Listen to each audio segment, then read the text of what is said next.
Councillor Dowling, can you take your seat, please?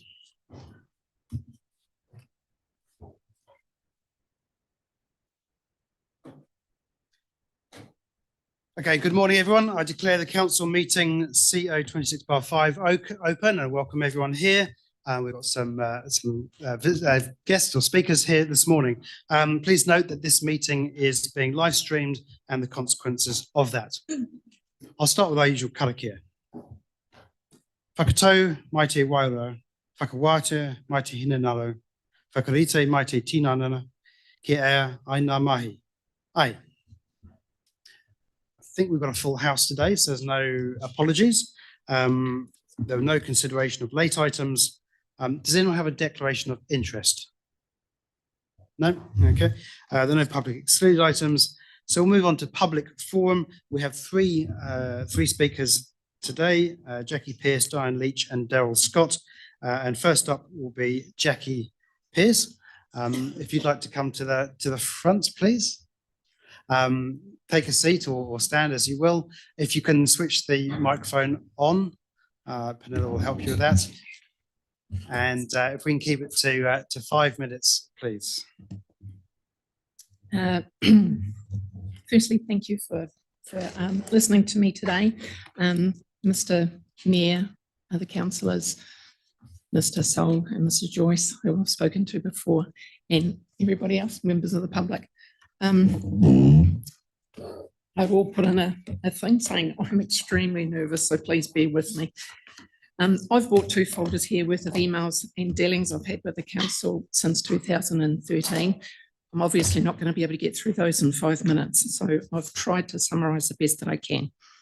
I'm Jackie Pearce, owner of 18 Jenkinson Street in Waihi Beach, and I'm here because my property has fallen into a bureaucratic black hole, as far as I'm concerned. We've owned 18 Jenkinson Street since 2013. It's a 2-storied, 2-dwelling property with downstairs being legally consented. Our property is road frontage of a lane, of which there are 4 to 5 other properties. This is on the opposite side of the road to where the council flats were. At the end of the lane is a council reserve, which has a drain running alongside, which in the past has not been maintained, and that's been acknowledged by council, the utilities department specifically. The lack of maintenance has created blockages during heavy rainfall events, which has caused water to build up in our property. When sufficiently high enough, the water breaches the road with extreme velocity, creating life-safety risks. This has been extremely dangerous to both our property tenants and the downstream properties, as evidenced with the council flats across the road, some of which were demolished for this very reason. It's been acknowledged by your Senior Health and Safety Officer, Vijay Patel, that our property has not and never has been recorded as a health and safety concern. There is an obligation under the Health Act 1956, Section 23 specifically, although other sections have applied throughout this duration, Section 29 and Section 30, without going into all the details. There are some other issues. Your current GIS data on MAPI, if I've pronounced that correct, show erroneous and incomplete data. For example, 0.00 invert levels. Stormwater pipes have simply disappeared between the last version of MAPI and the current one.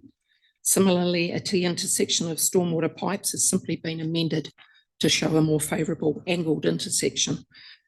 GIS issues were highlighted to me by the utilities team back in 2013. This means effectively that you're making budget decisions based on either dead, inaccurate, or incomplete data.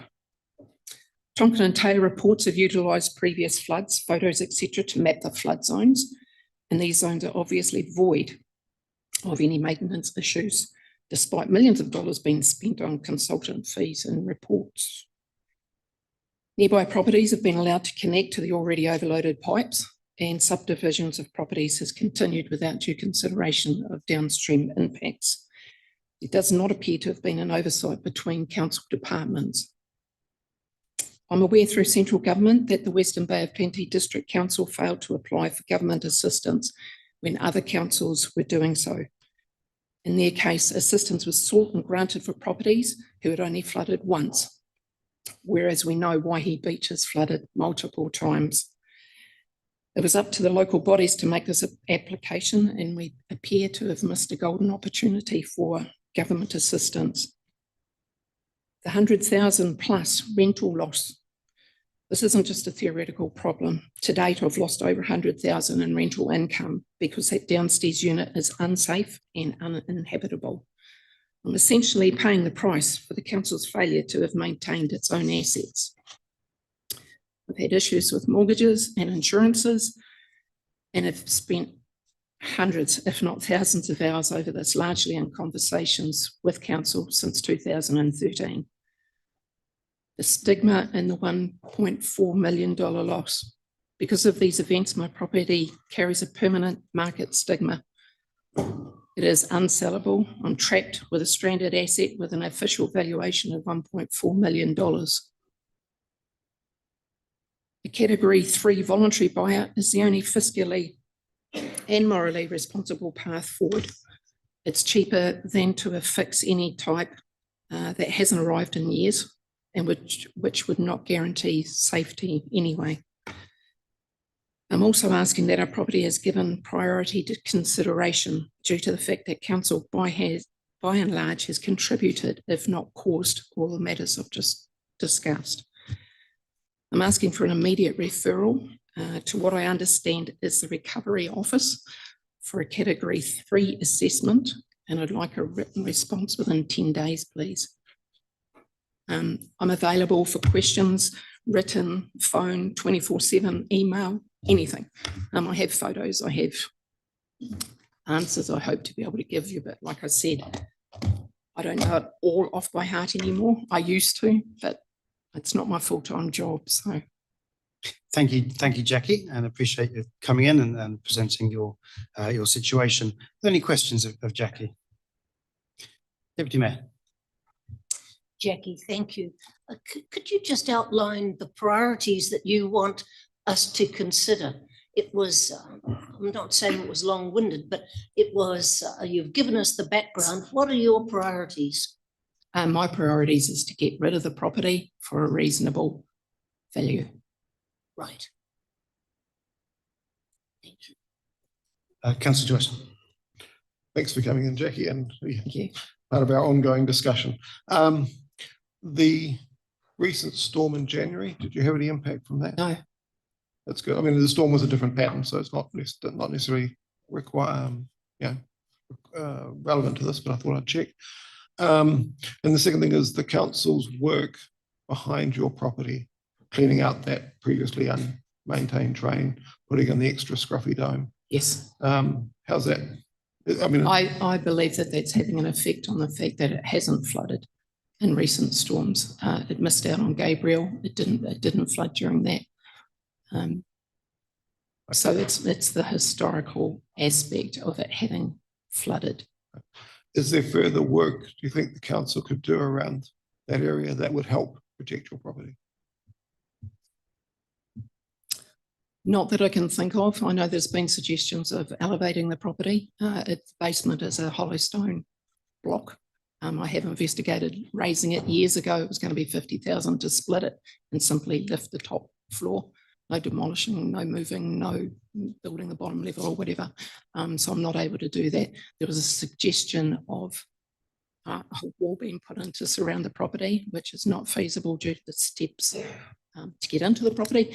Neither could you access the garage, etc., with a wall built around it. There was a proposal for a bunt to be built at one of the properties at the back, which may have protected their property, but it would have diverted water even more so onto our property. So that was put aside at the moment. Thank you. Oh, sorry, one more from me. One more gone. Yeah. When you bought the property, was there any indication of flooding risk then? There was it had been renovated, and I spoke to Utilities, Coralie Ertel, and asked what the story was. And she said at that point in time that there was a drain out the back that was blocked, and there was a freak hailstorm, and council were doing maintenance to clear the drain. Was there anything on the title? On the title, I'm not aware of anything being on Okay, the I think title. we can investigate that. Councillor, last question, Councillor Sol. Thank you, sir. Thanks again for coming in. It does help so much to see, for the councillors to put a face to a name to a whole process. I'm just really wondering, the ability for us to go through the processes that you've suggested and I think are quite valid for us to look at, will still probably take a bit of time. And I'm just a little concerned as to how you feel about it. You've had an issue with flooding, obviously, and then you've had a situation where everybody may have dodged a bullet, etc. How comfy are you about the potential for us from what you've laid out here to go through that process? How do you feel about the time involved that it could take? Without knowing what time we're talking about, it's fair to say I'm extremely frustrated to be at this point. I've been in discussion since, like I said, since 2013, and every week that goes by, it's loss of rent. It's an issue with mortgages. It's an issue with insurances. It's an issue on my mental state. And if council came up with a engineering answer that would give you far greater security, that would still be of interest to you? No. Right. At this stage, I'm not interested in a solution. I've had solutions put to me in long-term plans which get amended and changed, etc. I don't believe that the property is feasible in its current state. We aren't able to realise any value in the property, any equity in the property, simply because we can't sell it. Thank you, Councillor Sol. Thank you again, Jackie. We can take your information and your presentation and consider it with staff advice. So thank you very much. Appreciate your time. Thank you for listening to me. Cheers. So next up, I'd like to invite Diane Leach to talk about Te Puke Gardens.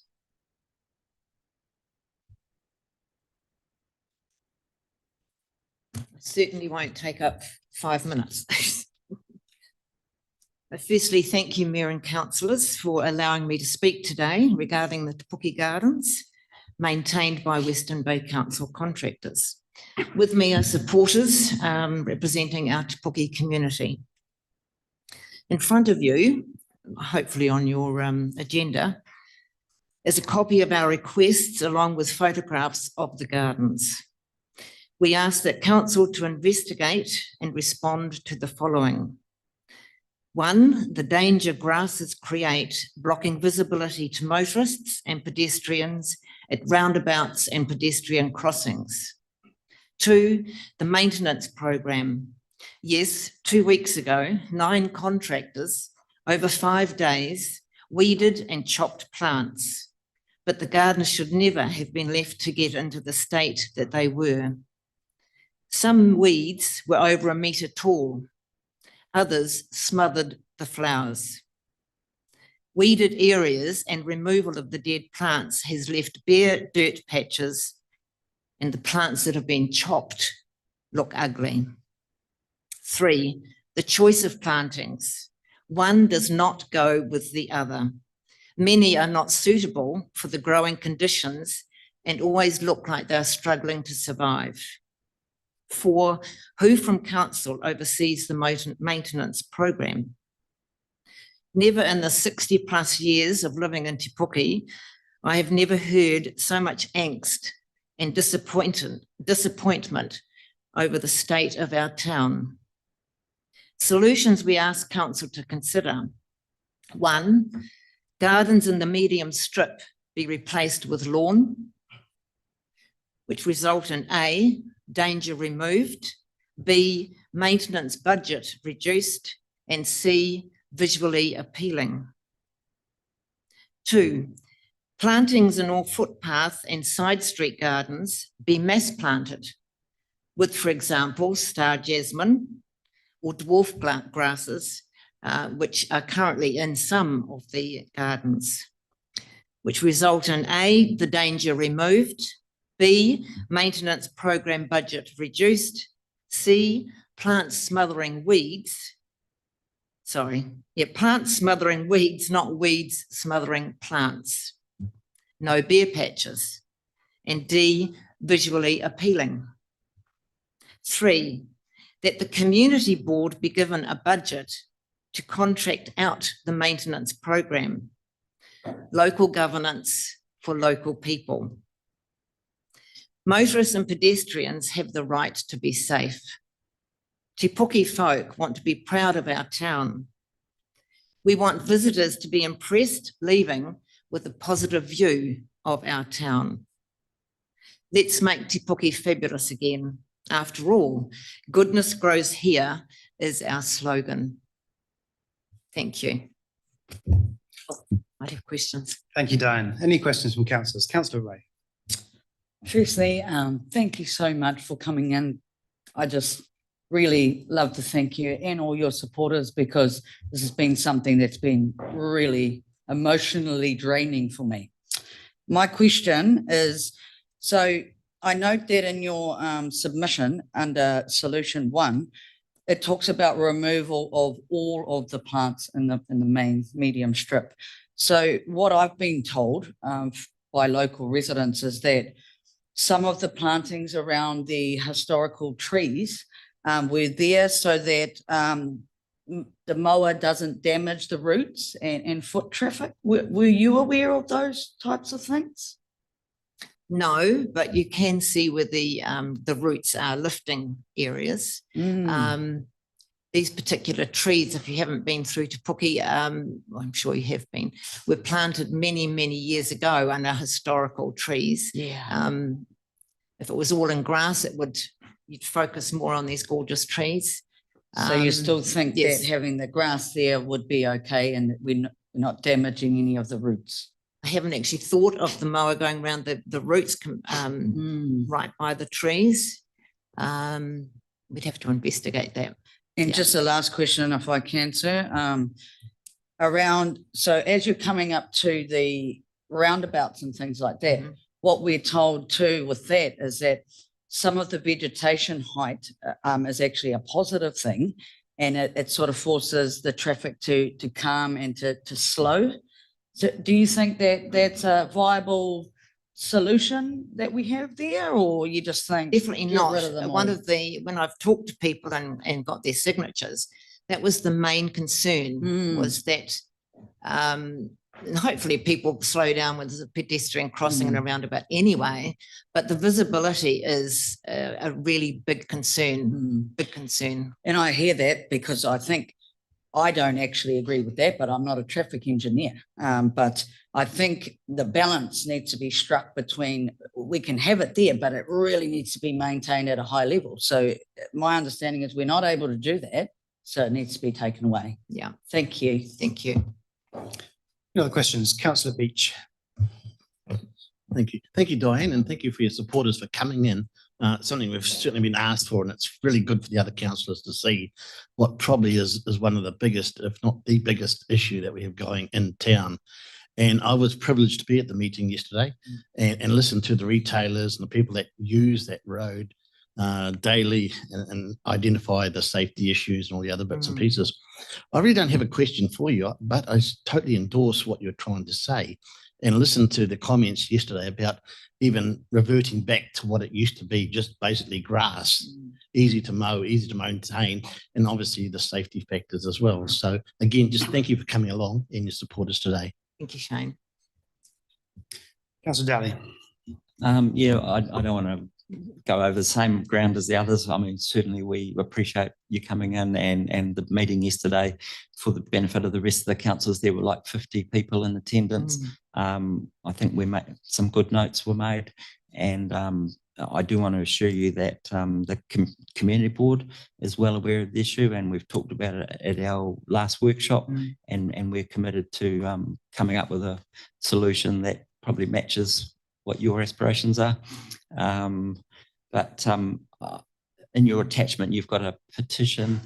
I did sign it, so I just want to declare maybe a conflict of interest, but when I signed it, I thought it was an attendance register. I have to declare. So I don't want to conflict myself Yes. with any You were future the only decision one, making. Grant. I did comment on that because if you hadn't got the front page open, it did look like an attendance program. Can I add that those signatures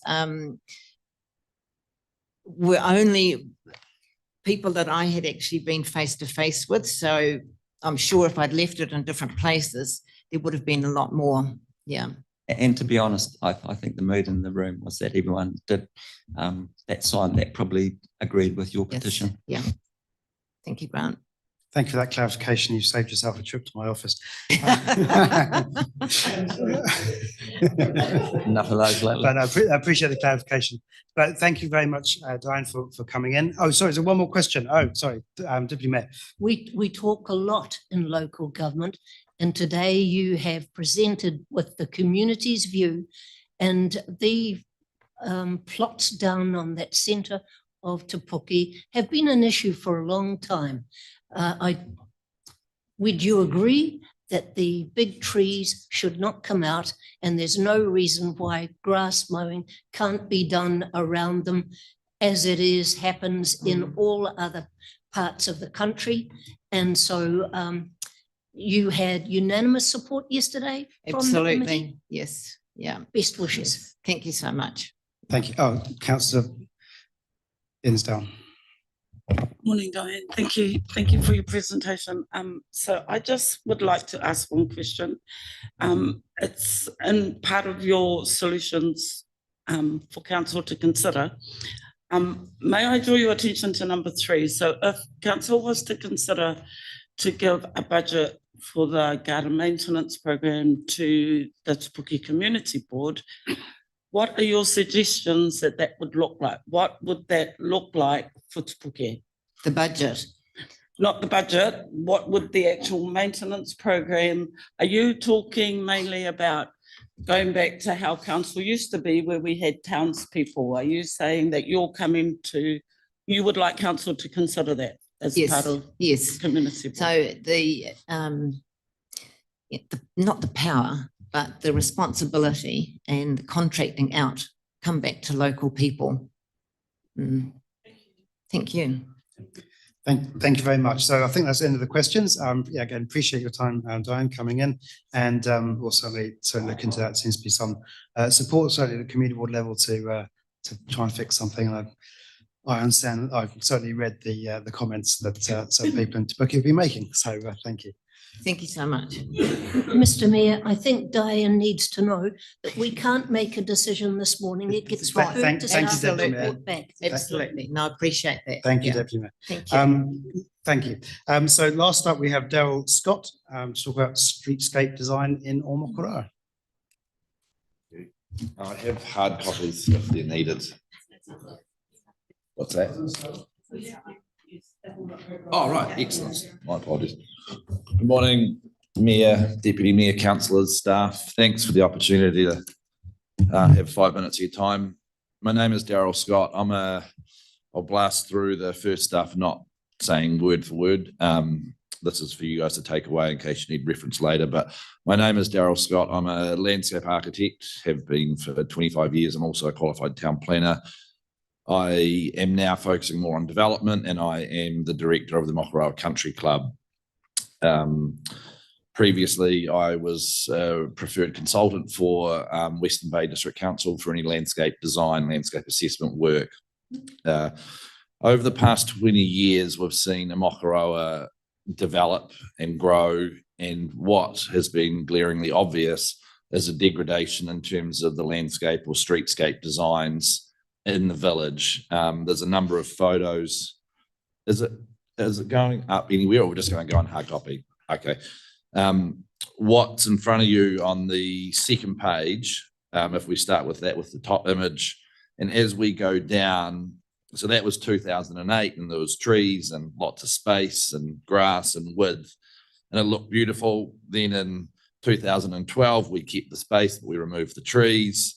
And then going on to subdivisions on the next page, in the last sort of 5 or 8 years, we've got no street trees, we've got no space, and they're poorly maintained.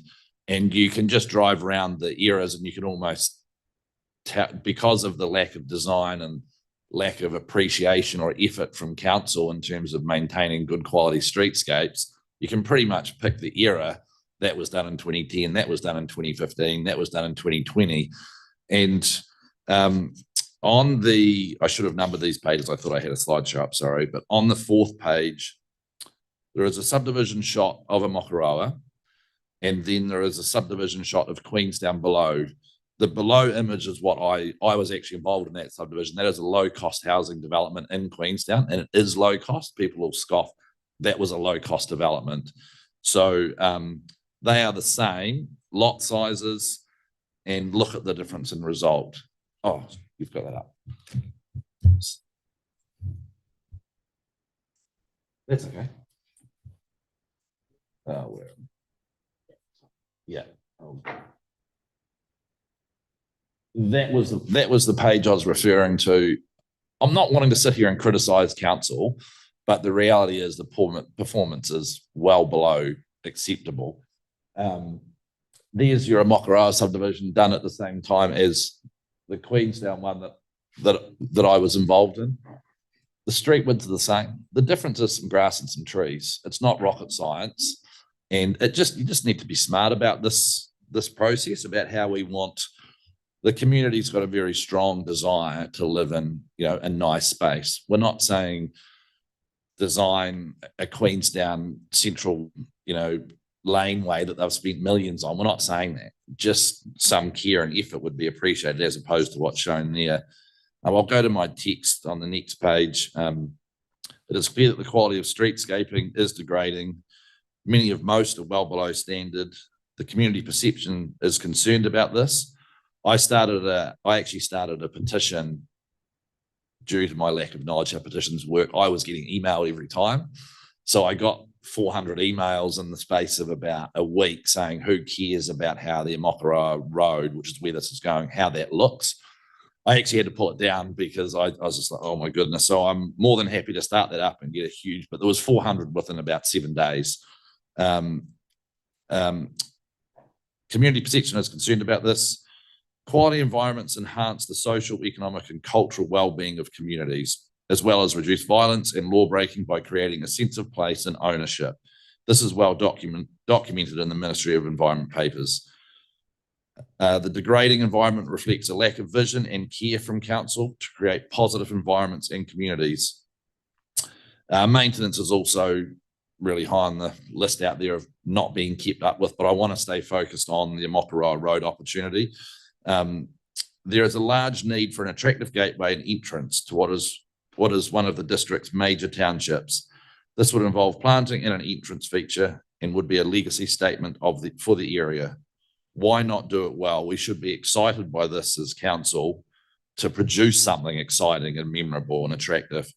Can council please take this seriously, do what is right for the community? We can have a Manureira or we can have a Matakana, and that's not meant derogatory, but back in those days, there was no investment put into Manureira, and I've done some urban design there. It's not the community's fault, it's the council's fault. We're now in 2026, and lots of villages that are getting developed now are setting standards and winning awards, and Western Bay is just putting in concrete and not maintaining the grass that's there. That's a very generalized statement, but that is what's happening a lot out in Amokarawa. And the difference, it's really simple, is maintenance, a few street trees and a nice entrance. We're not talking, I'm not some pie in the sky, unrealistic, uncommercial person. You just got to put a bit of effort in to make it look nice. It's not difficult and it's very simple. So I pushed for Parole Road to be improved. I pushed really hard. I got a landscape design adopted, and then council reneged on it. And then I jumped up and down and we got some of it in. Some of it they did well, some of it they didn't do well, and it's going to be hard work for you guys. But at least after jumping up and down lots of times, I kind of got a bit of it back in. Now I've been given the opportunity by council to present a design for Amokarawa Road in the entrance, which is great. It's already been voiced to me that council aren't going to take it seriously through some back channels. And That wouldn't be atypical. That's quite a normal thing to happen. The amount of designs and things I've done, whether then it's not really supported by council, but let's tick a box and be seen to be getting a landscape design and then not deliver on it. And that's very common. My design will be very simple and not crazy elaborate. It'll be cost effective, culturally relevant, et cetera, et cetera. As per the Local Government Act excerpt below, it is council's role to create positive environments. I won't read that, it's further down. It's their role to create successful communities and well-designed communities, and this is an integral component. I ask councillors to direct their officers to take this seriously, ensure a mandate or some sort of direction is given to implement a well-designed streetscape and gateway to Aotearoa. It's very simple. So many designers and councils get it wrong, and it's not difficult. And that's why it's kind of engineers and traffic guys get scared of it, but council just actually do it wrong in a lot of situations. It's not complicated. So I would appreciate any support that could be given or direction to your officers to try and take this seriously and do a good job of it. Thank you for your time. Thank you, Darryl. Thank you for your presentation. Deputy Mayor. I could weep. For the first time, I've actually heard someone saying we need trees in Aotearoa. Yeah. And I'm very grateful to you, and I'm annoyed that you didn't come to me when you had a problem with Prole Road, because when I spoke to you way at the beginning, you wanted to landscape that Prole Road properly. Yes. And so what you've shown up there in those two Yes. slides, and the Te Puke people, lovely trees, and they want grass. And the Kaimai views, they want exactly what you've got in the lower one. Not as many trees probably as that, but they're like a character in their area. So Deputy Mayor, can we And give they've you got questions, it in please? their Te Puke. And so, Sir, is it grass that you have under your trees? Where you're out at Prole Road, the answer is no. There's a rush and grass on the edge, which long term will be good, but it could have been done with less maintenance, And on- significantly less And cost on as well. the entrance to Aotearoa, where you want trees, what? Grass and trees. Sorry? Just do some trees and some grass. I think there needs to be, the sign out there is designed by a whole lot of school kids, and I think you could probably do better than that. So I think a nice lit entrance, some street trees, and that design will come through in the next. I've only been given that opportunity to do that as of last Thursday in a meeting, but that design will come through over the next couple of months, where I'll get landscape architects from Boffinmisk with myself to look at it and do it properly. And then my concern is it'll fall on deaf ears, and so I'm asking for your support with the officers to say, take it seriously, do it well. Okay, we're a number of questions, so please keep it brief. Councillor Coxhead. Thank you, Darryl, for your enduring commitment to this cause. I really applaud you for your passion with this.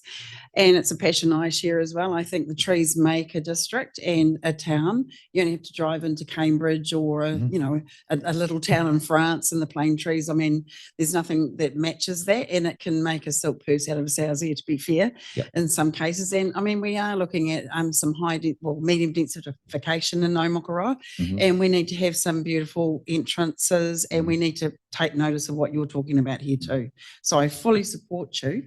In terms of the entrance into Aotearoa, what sort of trees would you sort of be thinking along the lines? You may not have that specifically, and at what cost do you think? Yeah, I haven't really got the design. We only talked about it on Thursday.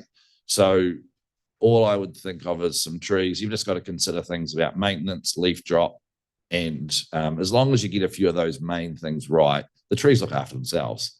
So you don't really have to do much. But my vision would be lots of grass, just some trees through that corridor, which is the Aotearoa Road and the entrance, and trees that would align with council's street tree planting guide and maintenance requirements and things like that. Thank you. Councillor Sol. Thank you. Yeah, you've alluded to some things that I've voiced quite strongly about just recently. Again, I will say. So basically, I take in particular the last couple of paragraphs or pages there in red. And my question is, because I guess you've already answered it, but are you finding that it is a no attitude that comes to you as opposed to, okay, yes, we can do that, but we may have to wait. Yes, we can do that, but we need to do more to it or with it. Can you help us? Can we help you? Yeah, it's an answer to that. It's very much an afterthought of councils. So there have been some plans drawn, and I think there's a tree every 140 meters or something. Standard street tree principles are probably every 20 to 30 meters max. So I think council care and want to do a good job, but it just never goes on the important list. And then so what happens is nothing really happens, or it's a very watered down, I don't like to use the word, very weak attempt at doing something. And I think it's a bit of an embarrassment to the community, actually, or the district. Just drive through some of the other, like Cambridge is a classic. The only thing that's nice about that is lots of big trees when you drive through. The architecture is no different. The architecture is, I mean, it is nice, but it's very simple. So it's just a lack of priority, lack of importance, and a weak attempt to tick a box, I think, is how I see it. Thank you. I've got Councillor Elvin, then Councillor Daly, and then we'll wrap it up. Councillor Joyce as well. Thanks, Daryl. Appreciated the presentation, and it's probably a commentary that's pretty much on loop when we listen even this morning. And I think that I think I'm interested in, given council's constraints and a whole lot of the variety of issues that are dealt with. Do you think that there's a need to sort of more fully empower the local community?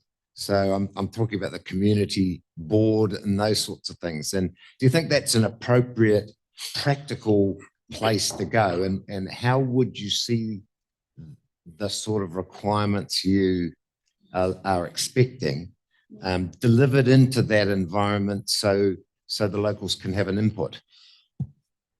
Yeah, I think you've got to be careful there, because, lots of different opinions that aren't necessarily professional or accurate. And so, sure, I think council can take from the community they want an attractive, well-maintained, beautiful space that operates effectively. But I actually think the designing needs to be left to people that have the skills and knowledge to do that. And that is actually more difficult to find than you think, because you can see lots of designs as you drive around, designed by people that are just actually ridiculous, and they're hard work for council. So then it gets a bad taint. So I think from council, the input, from the community, the messages we want a lot better. And I think that'd be consistent across anywhere in the district.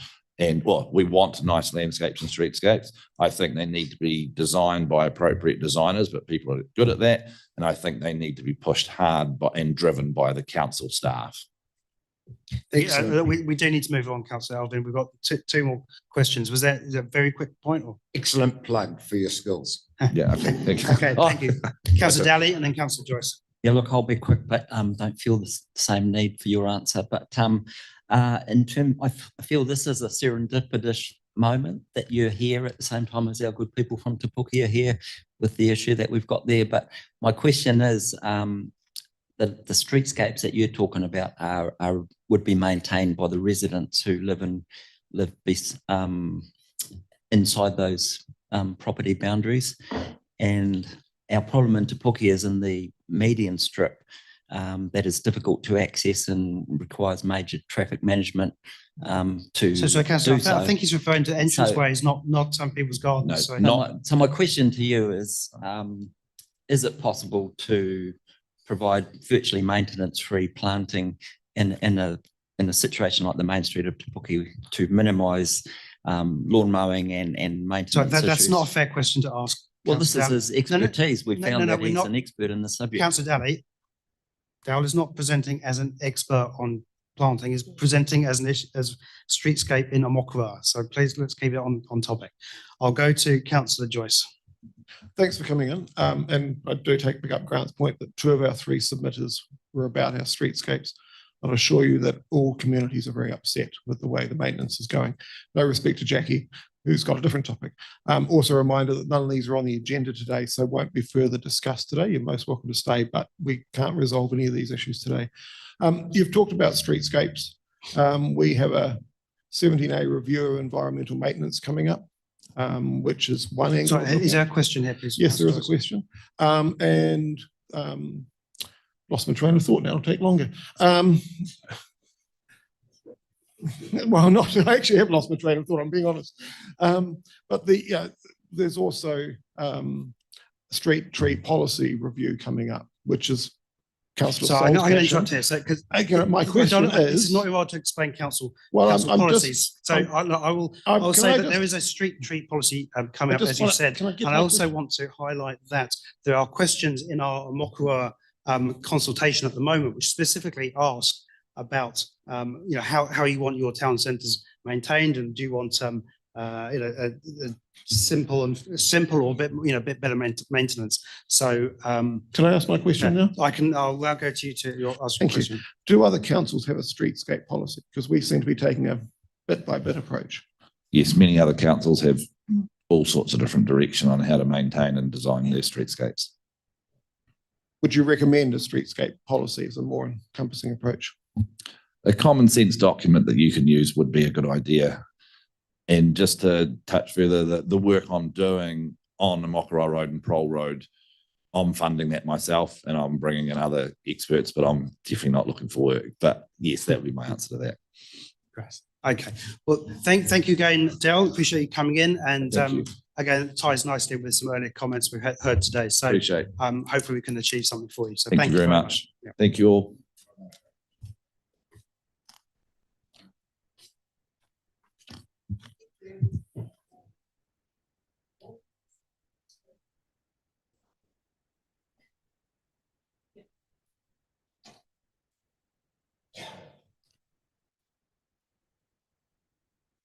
So moving on now to the annual plan and the adoption of the draft consultation document and supporting information for public consultation. Matt, would you like to come to the front and present this one, please?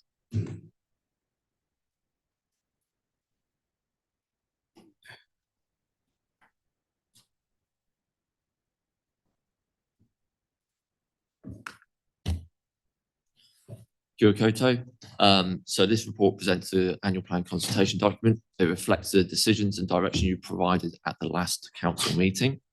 The tabled item replaces the consultation document in the initial agenda. And the key changes are on page 5, where additional text has been provided around the transportation budgets. And page 7, 10 and 11, where additional alternative option boxes have been provided down the sides, just for extra clarity for the reader. This is the document that's just been dropped into Stella. Correct. Yes. So we haven't had a chance really to read it. Yeah. So it's in the document that's just been uploaded, and can you repeat where those changes have been, please? Certainly, page 5 under transport. Yep. So there's an additional paragraph at the top of that page that addresses the overall budget increase for transportation compared to the LTP. Oh, you might be on a different page here. It's page 6, is it? 6, sorry. I've wanted everything I said. Okay. And the other ones are on page 7. Yep. There's a box on the right-hand side, and the same for page 10 and 11, where additional boxes have been added on that right-hand side. Okay, so this actually does follow some earlier comments that I made, that I wanted to make sure that the appropriate choices were being outlined. So, for example, the specific example I gave was on the volumetric issue. If we simply ask, do you support 15% increase for volumetric water charges? I'm sure most people would say no, because why would you want to pay more? But the option is actually whether you want to pay more for a fixed connection. So that's where we're going. I had assumed, just for clarity, I had assumed we'd discuss this in the meeting and do it via editorial edits, but it's actually good that it's been done now. So thank you for that. Councillor Joyce. So let's start with transport. And this document highlights it very well. It says, should we invest an extra 3.1 million in local roads? but the increase is much more than 3.1 million. The increase rates funding versus the long-term plan is actually up 5.84 million. So how did the difference come about, and why are we only talking about 3.1? So as per that additional paragraph provided in there, that extra 2.7 million is a base level of increase that we discussed in the initial workshops with yourselves. That covers capitalisation that's been removed, so being made operational funding now, limits the debt funding, and addresses a decrease in the targeted rates last year. So we're playing a little bit of catch up in there. So that's a base level increase that we discussed in November and agreed, and that 3.1 is essentially the more optional elements of that transportation budget increase. Yeah, so unfortunately for the public, it's not a 3.1 million increase, it's a 5.84 million increase. While there are reasons for that, it's not a $3.1 million increase. It's a versus long-term plan, which it had higher inflation, higher interest rates in there. I'm concerned that we are actually undercooking this, by the way we're phrasing it. I understand there's good reasons for it, and I understand it will be done with the best of intentions.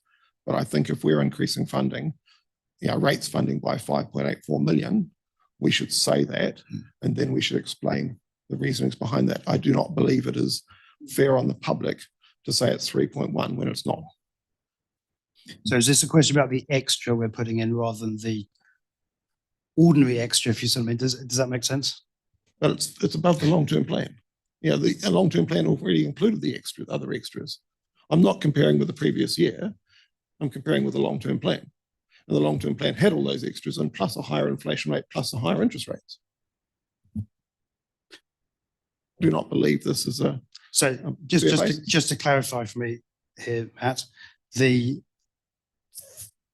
increase from the long-term plan is what? Is that the 5 that... Okay, and what we're asking for is the 3.1 is, well, I understand it's quite a complex situation how that's arisen, but is there maybe a way you can clarify that? Yep, we're happy to add additional text to make it really clear up that front in that first paragraph to say the total increase is 5.84, if that's suitable. Yep. Can we put that as the headline, please? Because that is actually the increase. I think is itself misleading though, because we're going with a question for what to fill this particular gap. I'll defer to Matt and Jonathan on this one. It's council's direction at the end of the day, but it is a 5.8. You've got 2.7 that's essentially a baseline increase that you need to do to meet what we've planned through the LTP, and that deals with staff capitalisation that is not staff capitalisation. That deals with making sure that we're paying back our debt and delivering what we said we were going to deliver. So that 2.7 is essentially set. If you want to make that open to public feedback, you're more than welcome to, and we can make that really, really clear in this. The 3.1 is your operational increase primarily for that environmental side and operations. So that has more options around it and council discretion. So we do need to be a wee bit careful about putting out options there that aren't real options. That just something to balance that off with. So I think that's where Matt's getting to. Well, we can't come back to that, but I'll go to the other people with questions. Deputy Mayor. Well, if we're going to go that far, Matt, I think we need to actually be saying that the government has removed $12 million from our transportation plan, and we've had a partnership with them for a very long time. It's one of the partnerships that local government and central government actually enjoy. And here they are removing 12 point something million from our transport, and there we're expected to pick up the slack on that. So if we're going to say, criticise about how we've got to increase, we've got to actually say why, and that should be included in it, sir. In my view, I think it's very poor on government to actually remove that from the basic work we do. On the paragraph on page 6, we could add the dollar amount if that suffices underneath the NZTA Transport Agency Waka Kotahi affecting how we fund transport program. We can add that dollar amount. Thank you. Councillor Daly. Yeah, it's not often that I wholeheartedly agree with the deputy mayor, but that was an excellent point, I think. But I Point would, of order, Mr. Chairman. We don't debate that sort of thing, whether you agree with me or not. Please don't do that. Thank you. Let's just keep on topic, shall we, Councillor Daly? okay, I wasn't trying to debate the subject, but I think this is a good point that has been raised in terms of our long-term plan does include a lot of other budgeted increases to, I don't know, maybe Matt, you could give a few examples of other areas where the same thing has occurred, but we don't go and tell in our annual plan consultation all the other increases that were locked into the long-term plan. Matt? So the annual plan's job is to show the major differences between what was planned through the LTP and agreed by council and the community through that process, and what's changed and what's been agreed or proposed through this annual plan. So that's its role. Councillor Elvin? Look, I've read what's here and I'm still confused. Okay. And I think that if I'm confused, how confused are the people out there going to be? And I think there's a real trend in the stuff we do to look at from the perspective that we sort of know what we're talking about. Well, you know what you're talking about, I don't. And so we've got to reframe these in such a way that it is a really open and transparent document for our people to read. So, you know, what I'm hearing is, should we invest an extra 3.1 million in roads over and above what we budgeted in the annual plan? Why don't we say that? Or the long-term plan, you know, so people then know that we've already got what, 2.7 in the budget? Is that what it is? Which you've got to dig around and find. So, you know, I think trying to make these things as clear as possible, because in this current rating environment, we're going to get plenty of stick. And to say, oh, it was in the consultation document, and the consultation document is just a bit obscure, I think we're creating a problem. And as to Deputy Mayor's point, I think that's an excellent point to put in as well, because that is part of a justifiable reason why this increase might be there. So I think that's a really important point. But I think it's so hard, and I'm not having a go at you guys because you're really over the stuff and you're dedicated to do it. But it's so easy to forget that the person who's reading it doesn't really understand quite as much as you do. Look, making it easily understandable for the community is a key drive. What we'll do, we can make some minor changes. We'll go through and look at that readability side. What I might do is avoid saying as planned in the LTP, because the LTP or long-term plan will turn people off straight away. So I was like, as previously planned or something like that. You're damned if you do and you're damned if you don't. Okay. Councillor Ray. Jonathan, and thank you, and Matt.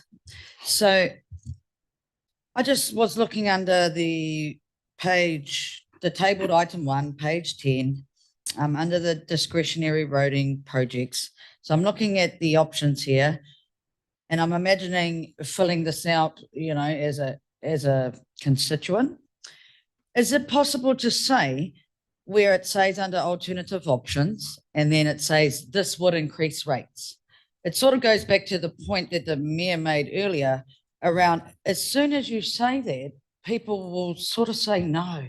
So are we able to have a line there that might say this will increase rates by this much? And then the same for decreasing, is this will decrease rates by this much? Because for this one in particular, it's a very small amount. And so we're not talking millions. And so I just want that to be very clear for the people to understand, because it's the same as what Jane said. And the last thing, just wondered if we might be able to, because what I hear the criticism in the public is that, oh, you know, it's a one or the other. It's a tick box thing. You either like this or you like that one. So is there room to have on some of them, like a space for, is there something else you prefer? Tell us something different. Because some of the questions, even in the LTP and the spatial planning stuff, it's very generic, it's just this one or that one. And I know that you've always said you can fill in a paper on the side but that's not necessarily made clear. So in the questionnaire, we've planned to provide a free text box so people can For provide us all of them? for each question. So people can Okay, provide us thank more you. information. Okay, so thank you. So what I've taken so far, at least, is that with the roading question, we need to include the 5.8 million there somewhere. I think we do need to be careful about framing that in the right way, but I don't see a problem including the 5.8 in there somewhere. We need to add the dollar amount for the reduction in central government funding for the roading.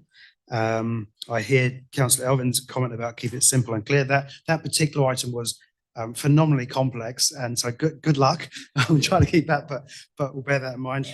And then on this last bit about the community discretionary roading projects, basically for community boards, the 500k allocation decreases rates, and we should say that. And then the alternative options would increase rates or decrease rates further, or something like that. I think that would Sir, I'd prefer it to say that this would increase or decrease by this much, either a percentage or a dollar figure, not just that because it already says that it will decrease or increase. Okay, we can add a rough percentage. Is that Specific complex? Yeah, so we can say it will increase it by around 0.4%, or it will decrease it by around 0.5%. And what I said wasn't specific to just that one. I was just using that as a point. Anywhere where it talks about increasing or decreasing, it needs to say by how much. Thank you. Yeah. Okay, but I think the point about that I made at first was, where the question says, do you support the 500k allocation while the policy is reviewed? That kind of, it almost looks like it's new, whereas in fact it's a reduction. And I think that just needs to be perhaps made clearer. It is in the text, but when we have those simple questions, it can be misleading, I think. Councillor Coxhead. It's just another little clarification too, please, Matt, page 7 around the water charging, the volumetric water. Increase fixed water charges by about $70 per connection per year. Yeah. And average household, I would imagine that is, maybe just define. It's a fixed number, isn't it? Fixed charge, so Oh, every yeah, connection pays. yeah, okay.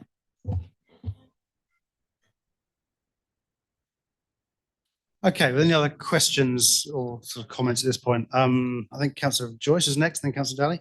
So you're taking comments as well as questions? I think rather than have 20 amendments, I think it's Okay, easy well, to. I'll put a couple of suggestions in then. Okay, I just want to check on page 88 of the agenda. You've got the support services for financial impact statement. I'd see that the rates requirement has gone from 7.67 million in the long-term plan and 8.96 million last year to 5.17 million in the current annual plan. Is that actually a saving, or is that a change in accounting treatment, or is it a mixture of both, please? So majority. Well, on page 88. So that's not a saving, that's a shift of where costs are sitting. So previously we've had our water organisation set up costs sitting in support services. They're now moved across to the wastewater area. Okay. Another one from me, and it came up yesterday, and a number of people are aware of this. There is a project in Waihi Beach for a major upgrade of the skate park there, and that has apparently been deferred. Is that the case? And how was that decision made? And how was that communicated to the group involved? So through the chair, you've got a report coming at on that item later today in the agenda. So that decision was made through the last annual plan because it wasn't ready to progress this current financial year. So it's pushed out 2 years to 2029. You have a report on the agenda, and we expect to have a submission from the community board to bring it forward from 2029 into 2027 budget. Yeah. So when a project like that is deferred, how is it decided? And how is that communicated to try and broaden this out from just one skateboard park? It's ultimately a council decision, but I would have to talk to Peter Watson around how it's communicated. And maybe that's something that is better discussed in the relevant agenda item. It just seems to me that I don't think anyone on the council knew about this. No one on the community board knew about this. No one in the community group involved knew about this. So, I accept sometimes changes need to be made, but there seems to be things handled at staff level that should be brought upstairs, because community projects tend to be at the smaller end of the dollar scale, but they're very important to those involved in the community. Sometimes we have to make hard decisions, but when the decisions are taken for us, I have a concern about that. Because that's what seems to have happened in this case. Apparently it wasn't a project list, but the project list, as you know, is hundreds of lines long. And I did hunt through it, but I missed that one. Okay, because I think we'll consider that in the agenda item coming up about the skate park, and maybe give a chance staff to consider their answer on that one. Yeah. More fully. The other question I would have is, can we include a question about rates in this consultation document? There is concern out there. We never seem to ask that question. We just wait for people to come in. And my experience the last 3 years is then we said, oh yeah, but we didn't ask about that. And so we can't take those people's views because there's only a few of them. So I would like us to include, please, a question about whether they're comfortable with the size of the rates increase, and if not, what they would like us to do about it. Now I can move that as an amendment, or if it's being willing to be accepted, that would be quite useful. Through the chair, the annual plan's about the big changes proposed by council for the current year. So we're proposing changes. We've set those budgets. We've outlined what those changes are. You've made those decisions for the previous council meeting. So you're going to the community and saying, these are the changes we're making. And we're only allowed to consult the significant material items, really. And that's what we're talking. If you're talking about rates generally, which are below what was planned through the LTP, which was 9.64, we're going out with a 9.13 total increase. Then you're opening up wider than actual the scope of the annual plan can cover. Because when the people come back and say they want big levels of service changes or big budgets or projects changes, you're making further material or significant changes that other people won't have had the opportunity to be consulted on. So in theory, you have to go out and reconsult on those changes that you are then proposing at that point. The point at whether you want to talk about rates would have to be previous to council decision to pull back your rates and then go and have those consultation. So the problem I have with that is that we're told not to do it earlier, and now told not to do it later. So when can we do it? We were clearly told the last meeting that was your chance. And I voted against it. And I agree. It is sometimes difficult to discern when that actual point is, but in this case, it was very clearly highlighted that was the time. So there is no opportunity for the public to comment on our rates. Well, if it's in line with the LTP, that's not normally how we do it, but I think Matt's explained it quite clearly. So the items, the big changes that we're presenting through there do impact people's rates. They can make changes to those big items or suggest non-material or non-significant changes to be made. Miriam? I'm not comfortable with that, and I'll be moving an amendment and see if I get a seconder. Miriam?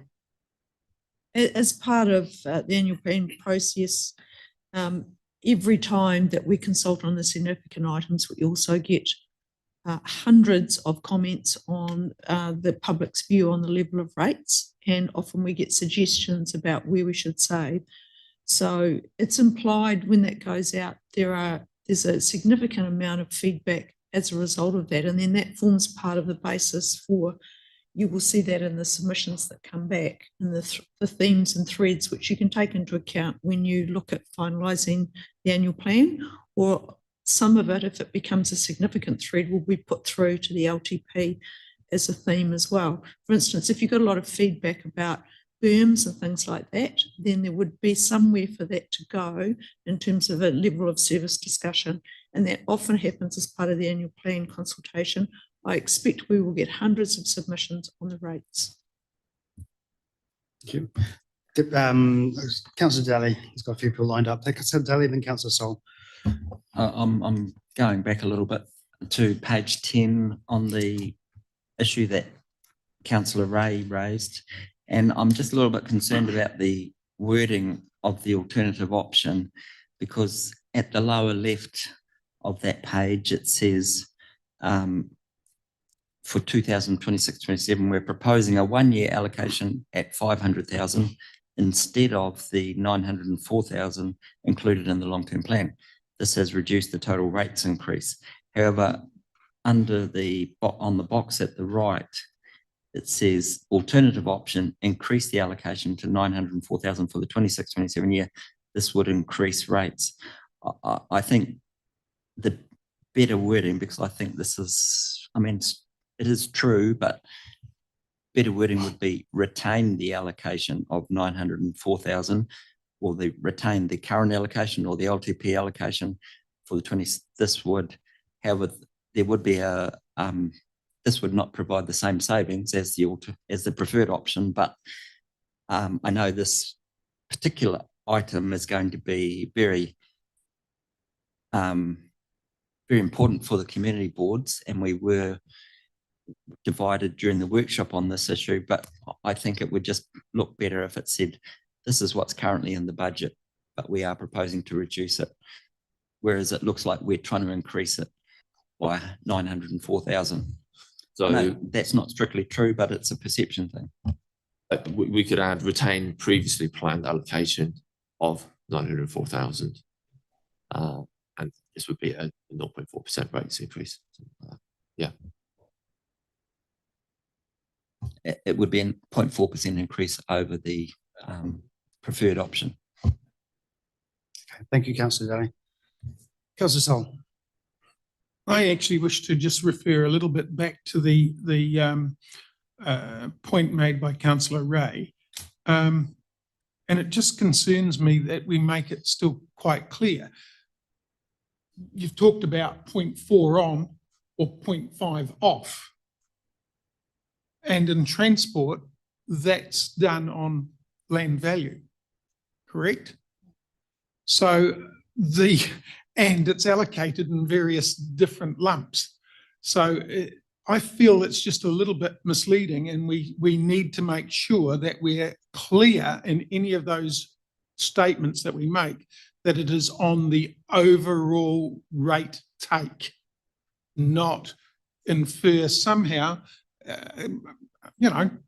just unwillingly, that we've just sort of said you will save this or you will be paying more, as opposed to it's the whole rate, because there's too many variants in it. That's a good point, but I would have to say that, when we go with a rate increase of 8%, I mean, I think it's understood, or I'd hope it's understood, that not everyone thinks that that's exactly their rate increase. And in fact, there's quite a wide disparity in this case. A lot of residential people be, 2%, and a lot of rural people in double digits. So I think I hear what you say. It's not a bad point, but we could get ourselves knots over this one if we're not careful. We can maybe think about how we word it though, Matt. It's if there's any opportunity to do that. Yeah, thank you, Councillor Sol. Councillor Elvin. I'll just run through just 2 or 3 things really, and nothing. I was looking at the community boards, key projects, and then the rates, sort of the fairness and rating thing. It might not be appropriate, but I do wonder whether, when we're looking at that, and it might be something that is more appropriate for the long-term plan, about a change in emphasis on what communities boards do and how they do it. And I was just raising the question as to whether there was an opportunity to flag a question about, do you think they should be funded to do more? I don't know, or whether it's a matter for the long-term plan. I don't know. That's just the first one. I think that's page 8. Then moving on, page 12. I don't know how important the rates fairness question is in the community, whether it's a big issue or it's not a big issue. If it's a big issue, I would prefer it not to be buried on the 3rd column in the middle. If it's not necessarily a major issue, then I don't mind. So that's just that process. If we think that it's a big issue, I'm just uncomfortable with it being sort of buried there, because it might be a key issue on which people want to make a contribution. And then thirdly, about the rates generally, do you think we should be making some comment that the rating revaluation is going to affect all of this stuff? So people are looking at apples for apples, and there's really no apples for apples this year with the number of changes. And do we need to comment that, you know, what it means for rates? Well, the first thing it means for rates, you've got a rating revaluation that's going to change things around completely. And there is worthy to have some comment about that. So that's just the list, really. So I'll cover it off briefly. Community board wise, that's the role and delegation is coming before council for consideration. And we had quite a lot of work done through the rep review and that process. So I think you're right, it'll probably transition into future decisions around what their role is and then what funding might look like going ahead. UAGC importance. Overall, it's been put further back because it didn't make a massive difference to people's bills. And compared to the other things that were driving the rates changes and material and significant changes, it fell down pretty much. That's why it's further back. And then page 15 covers off the rating evaluations stuff, because you're exactly right. We've got sample properties there, but once rating evaluations kicks in, it's going to look slightly different again. So there is a little proviso and some more detail about people for people to find out more about those rating revals.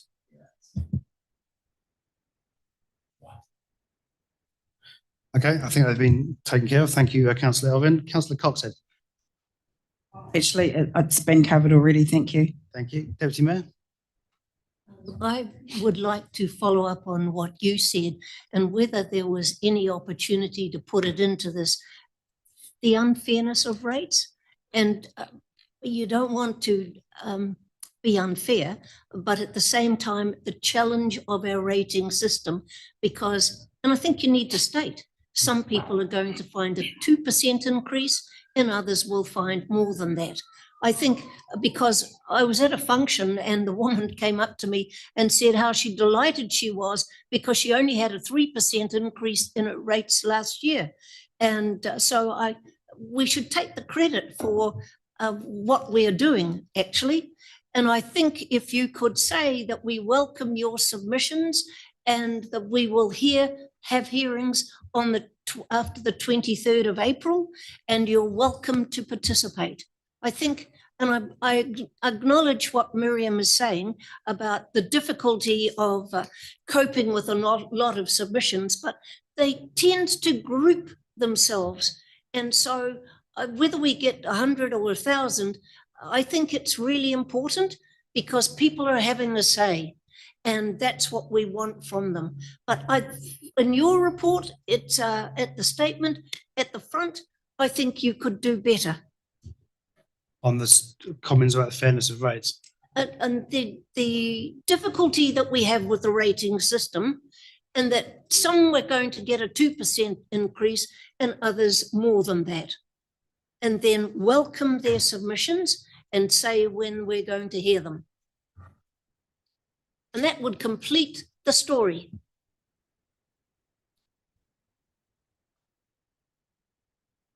I think the variability of rates increases is covered on page 13.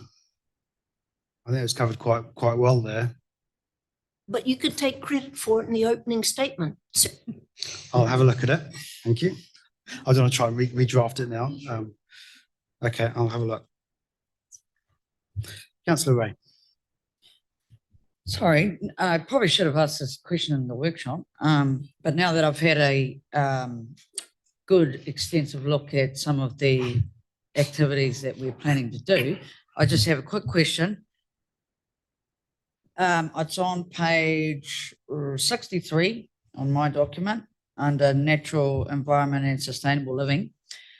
So where it's got the line climate change responsiveness and it proposes to remove all of that budget there, does that have any sort of negative impacts on anything that we're doing or not doing currently? I'm just worried that, you know, with the storm events and things like that, that we're actually removing some of the money that we might need for things, that's all. Thank you, Councillor Ray. Emily. So that budget was previously included to provide for contracted work in this space due to not having any staff But the work that would be progressed by the contractor can be accommodated by a staff member now, so there's no need to have that budget included. Okay, and then just one more. It's on page, sorry, I'll just quickly find it. Page 70. And it's under the heading Coastal Marine Asset Project Funding. And it's the same thing again. There's $1 million or $1.5 million that's proposed to be removed there. It's the same sort of question. Is that negatively impacting anything that we're doing there?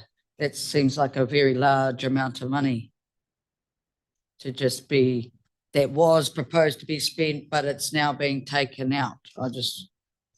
So that's the asset maintenance for the things around the coastal marine, so some of our boat ramps, some of the jetties and work around there.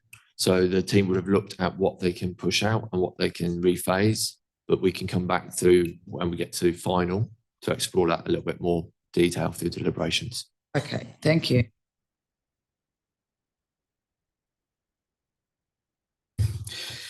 Thank you. I'm not aware of any further questions on this one. So there's 4 recommendations here. And I will note that recommendation 3, where it says the consultation document as attachment 1, it should be tabled item 1, just to take account of those updates. So I have heard a number of updates, which I think Matt and his team have taken note of. I won't run through them again. I think we've probably got those for now, but they are covered under the minor editorial changes, which is recommendation 4. So with that, I'll seek a mover and seconder for those 4 recommendations, please. Councillor Dinsdale and Deputy Mayor Murray Benge. Speakers. All happy?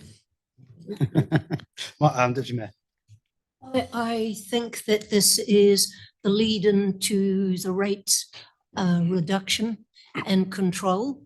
But we've had exceptional issues this year, and I think we have done the best we can with our budgets. But we're leading to get down to the rate of inflation.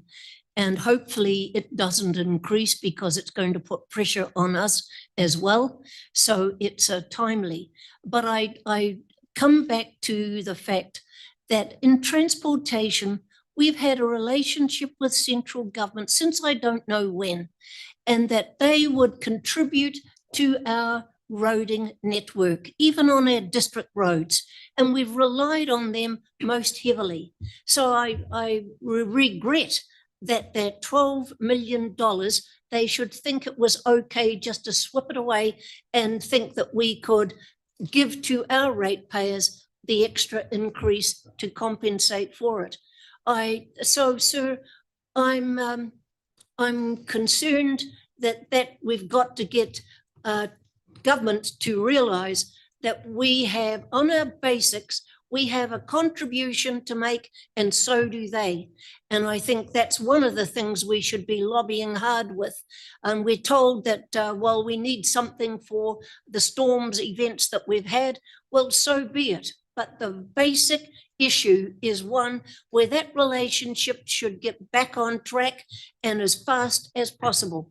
So for the rest of the budget, I still firmly believe we're heading in the direction of making sure we keep within the state rate of inflation. And for many of our ratepayers, that's going to be the case this time, the 2%. And for others, it will not be. So and there was more that I wanted to say. So, but at this stage, I'll leave it to my right of reply, sir. Thank you, Deputy Mayor. Councillor Joyce. I'd like to suggest an amendment, an addition of number 5, that the consultation key topics to put to the public for answer be added to with an additional 2-part question, asking A, do you agree that the proposed rates increase is reasonable? B, if you would prefer savings, what areas do you believe reduction in spending should occur? Now, would you like me to send that to the governance team? Just so you know, because I realise amendments that are complicated are supposed to be, so I'm sending that to the governance team and a copy to all councillors. And I'd like to speak to my proposed amendment if I can get a second. Okay, is there a seconder for this? Councillor Elvin? So you know my view. I don't believe 8% is reasonable. The inflation rate for the benefit of the Deputy Mayor is currently 3.1%. Now, we've been traditionally told that the local government cost index is a better measure because obviously council costs are heavily weighted towards construction and things. This year, the local government cost index is 2.5%. I think we owe it to our public to put this to them. At the last meeting, 3 of us voted against the increase. We felt it was unreasonable. Another 2 or 3 people said, I'd like to wait and hear what the public have to say. And here we are, we're not even going to ask them unless we put this amendment through. I accept what the Chief Executive says. People can write it in if they want to, but that's not any way to run feedback. Don't even ask them, just let them to write it in if they want to. And what I've seen over the past 3 years is that then we get the reaction, oh, well, it's not really representative because it's only a few people writing in. So let's not be afraid. If we think this is a reasonable increase, then we should ask the public, do you think this is a reasonable increase? And I thank Councillor Elvin for his suggestion that I add in that if they want to save, tell us where you want to save. Because we are at an inflection point with our public. They have had it up to here with the level of service that they see in response to the rates that they pay. I'm not trying to put out a question that skews the pitch. I've tried to be as neutral as possible. But I do believe it's time we ask people, particularly if you're one of the councillors who said, I want to hear what the public have to say. Well, you give the public a chance to tell you. I accept there'll be some explanation needed around this. Staff have explained that, levels of service may be affected if they pick a lower number. But guess what? Let the public start the conversation properly in a structured, formal way, instead of just leaving it to random comments. We've dodged this question for the 3 years that I've been on council previously. I don't know whether we've dodged it before that. I don't want to dodge it anymore. I think we need to ask the public what they think. Give them a chance to tell us. And believe me, there are people out there that think I'm completely wrong. One of them bailed me up at the opening of the accessible changing room in Waihi Beach. So, some people think we do deliver good value for money. Give them a chance to say so as well. But instead of avoiding the question, let's ask it. And I don't really see a problem why we can't do that. Thank you, Councillor Joyce. A few points that I would make here. I think the first part of your question, and bear in mind this is the first time it's been raised, at least in this format. I think the question, do you agree that the proposed rates increase is reasonable? That is just a red rag. I don't think that will elicit considered responsible. You'll get nothing but, of course, it's unreasonable, and that doesn't really, it doesn't create good feedback. The second question is more positive, and I think that there are certainly grounds for asking that kind of question. But my concern would be when you get the feedback, well, what are you going to do with it? And if you're trying to make a big reduction in an area, then you find you will need to have consulted on it, and you won't actually be able to action it. So there are levers within this which we are consulting on, whether it's the transport, whether it's the community board roading allocation, things like that, where if we get the feedback, want lower rates, we can pull those levers. So I think there's the room there, but we certainly can't go back later and just start cutting others' level of services at the last minute, because that's not how it's going to work. So I'll vote against the amendment, but I think I'm certainly keen to hear what people think about rates and where we should be cutting it and how. And I think the consultation as it stands covers that. Thank you. Other speakers. Deputy Mayor. Well, I'm sick of going out and apologising for what we do, and I don't agree with the amendment. What I've said to you, I tried to guide you in your opening statement that the unfairness of rates, and some people will have a 2% increase and others will not. But if you ask the people whether they want their berms mowed and whether they want their grass cut, that is a much more important issue. Are we solving those problems for the people that we represent? And clearly we are. And if we've got the budget wrong, there'll be hell to pay, because we want to actually make sure that we've got a level of service that people are satisfied with. And going out with negative stuff is not helpful. And I'd much rather take a front foot approach and say what I've said, that we've got challenges with our rating system. We're heading to control the inflation rate. This is the first step. And so, sir, I can't support the amendment. Thank you, Deputy Mayor. Any other speakers for the amendment, for or against the amendments? Councillor Sol. Sir, this really actually concerns me, and it's more the principle that is being moved and seconded here, that we've got to get closer to people who pay the bills and keep this council running and delivering the services. So to me, we're in the business of people, number one, and we've still got to remember that. The situation also then is we've gotten to a point now where rates cap is the thing that's coming. Now, a smart business person, I guess, would go and say, go for it before it comes in, you know? So I'm sort of taking the analogy that actually capital punishment's coming in 1st of June, so commit your murder before April 31. Extreme example, Councillor Sol. That's the line that equates to, and it is. So that's why it concerns me. And again, we may not have the time to make the changes now, but again, that needs to continue. So to me, really, we've just got to get ourselves into the space of remembering that a rates cap is coming. But the other side of it is, and this is what really annoys me with local government full stop, including what annoyed me with local government NZ. A year and a half ago, we had a conference and several ministers, including the Prime Minister, spoke and said, get right back into your knitting, start looking at what you're doing and start performing well in that area. And remembering that these things are a problem, or you knew what was coming and we've got it.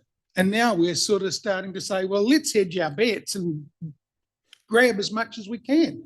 As I say, probably in a smart business sense, you might consider that a good move. But in a smart sense with people and looking forward and having some moral fibre, we probably should have been looking harder and harder at it. And we've had the figure as to what the index is sitting at present. So, sir, I actually will support the amendment. Thank you. Councillor Elvin.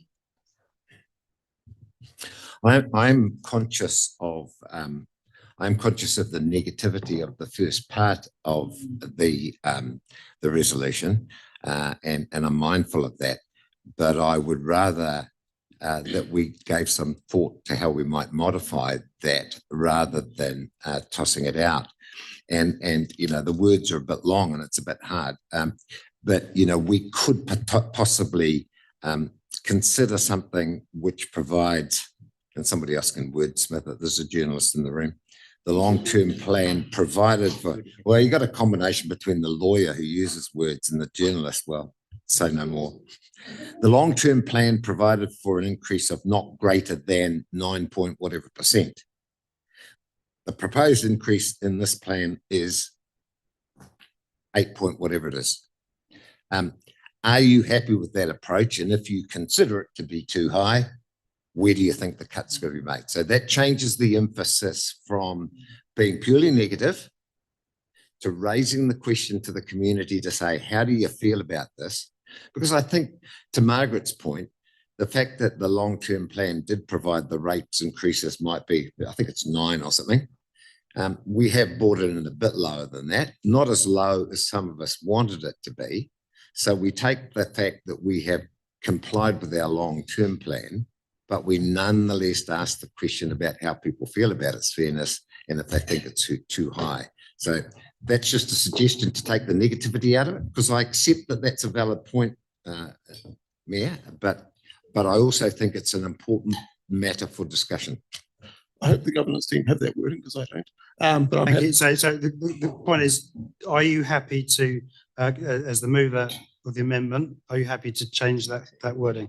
I'm trying to check, Your Worship, whether the governance team have that wording down. Would you care to write it out? I'll try and write it out, email it. That's just a bad for me. So if you'd Yes, like, I'll attempt to write it out. would you like to break for morning tea when you write it out? I think that's a pretty good idea, actually. Okay, Because so I'd why love a don't cup we of coffee. break? Just so indicate I am willing to accept it, just so you know he's not wasting his time. Okay, but let's get the wording right before we accept it. So we'll break for morning tea until 11:15 and then come back. Thank you.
Okay, welcome back, councillors.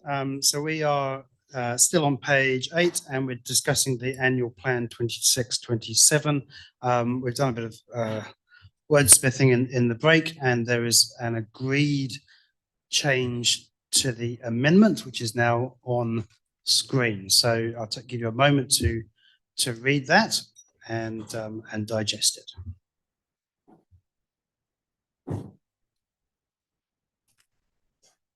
We just explain where the 8.64% came from.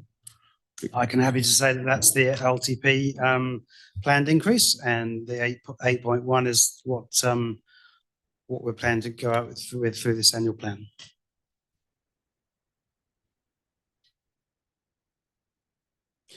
Councillor Alvin.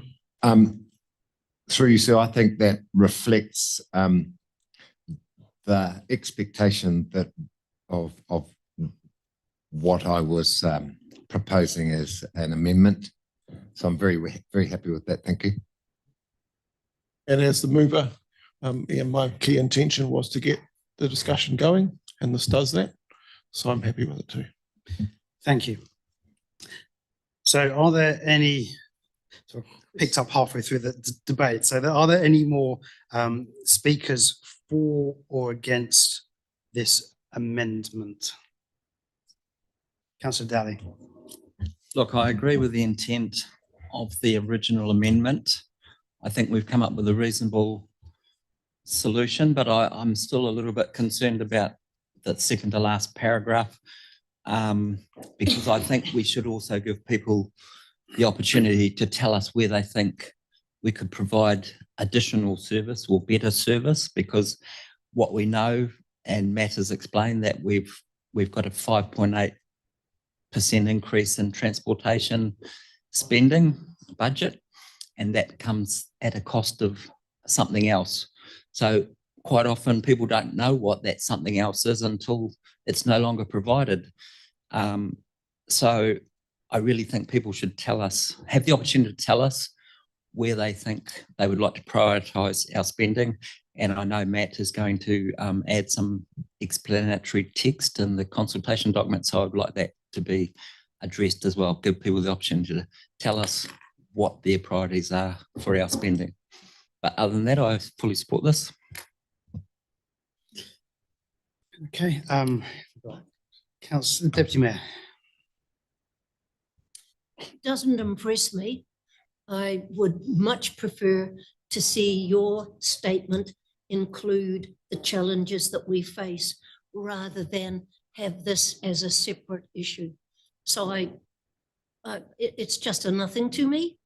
It doesn't really help people understand what is really on that paper and going forward. Thank you. Councillor Coxhead. I do think this is a reasonable approach, and I don't have any issue with the wording. I mean, in a perfect world, I'd probably put in there $1 million represents a 1% increase or decrease. And I'd also be saying, like, where do you think the savings could be? I think it's important that people understand there's a trade-off, e.g. mowing schedules or something like that. You know what I mean? Like something that's actually quite relevant. Yes. But yeah, I don't want to open a can of worms either. Okay. Councillor Beach. Thank you, Mr. Mayor. I'm sliding slightly into Councillor Joyce's camp there. Definitely not in regards to the wording that was. So thank you, Councillor Alvin, in regards to that. My biggest concern was obviously going back out to the public and trying to say, an 8.13% increase, and knowing the ratepayers out there, anything even 2% is too much for most of them. So they're going to come back grizzling, moaning and asking lots of questions anyway. I'm certainly not in favour of the high increase. I still believe it should have a 6 in it. And I've been passionate about that from day one. So basically, for me to even move forward, even with the recommendations, need to be quite clear that it was a consultation only, what we're going out to the public, and God forbid if the public come back with lots of concerns and grievances, that we do listen to them and move on from there. Thank you. Councillor Ray.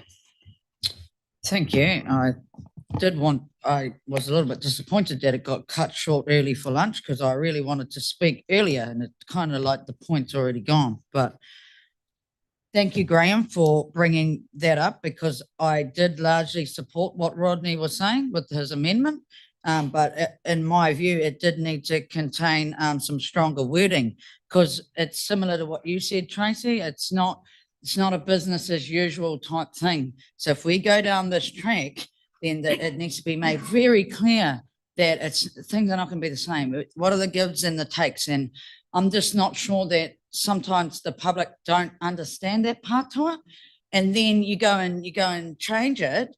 And then they go, oh, well, what's happened to this? I really love that, so I do actually agree with that, but I'm still, it's still a little bit vague. As long as yours, Matt, your wording at the bottom there where it says that you're going to put the appropriate explanation in the text, as long as that's some really good wording, then I'm happy with this. No pressure, mate. Okay, so I think we need to put the amendment. So it's been moved by Councillor Joyce, seconded by Councillor Elvin, and subsequently agreed amendment, agreed changes to it. So that's on the screen now. So I'll put the amendment. All in favour, please say aye. Aye. Against? Don't say we. Well, okay, division, even though no one seems to be against, but okay. Anyway, it's carried. So that becomes this.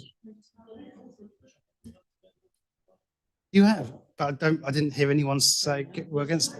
Oh, my apologies. So all those in favour, please raise your hands. All those against. All those against, raise your hand. Okay, carried. Abstentions? Abstentions?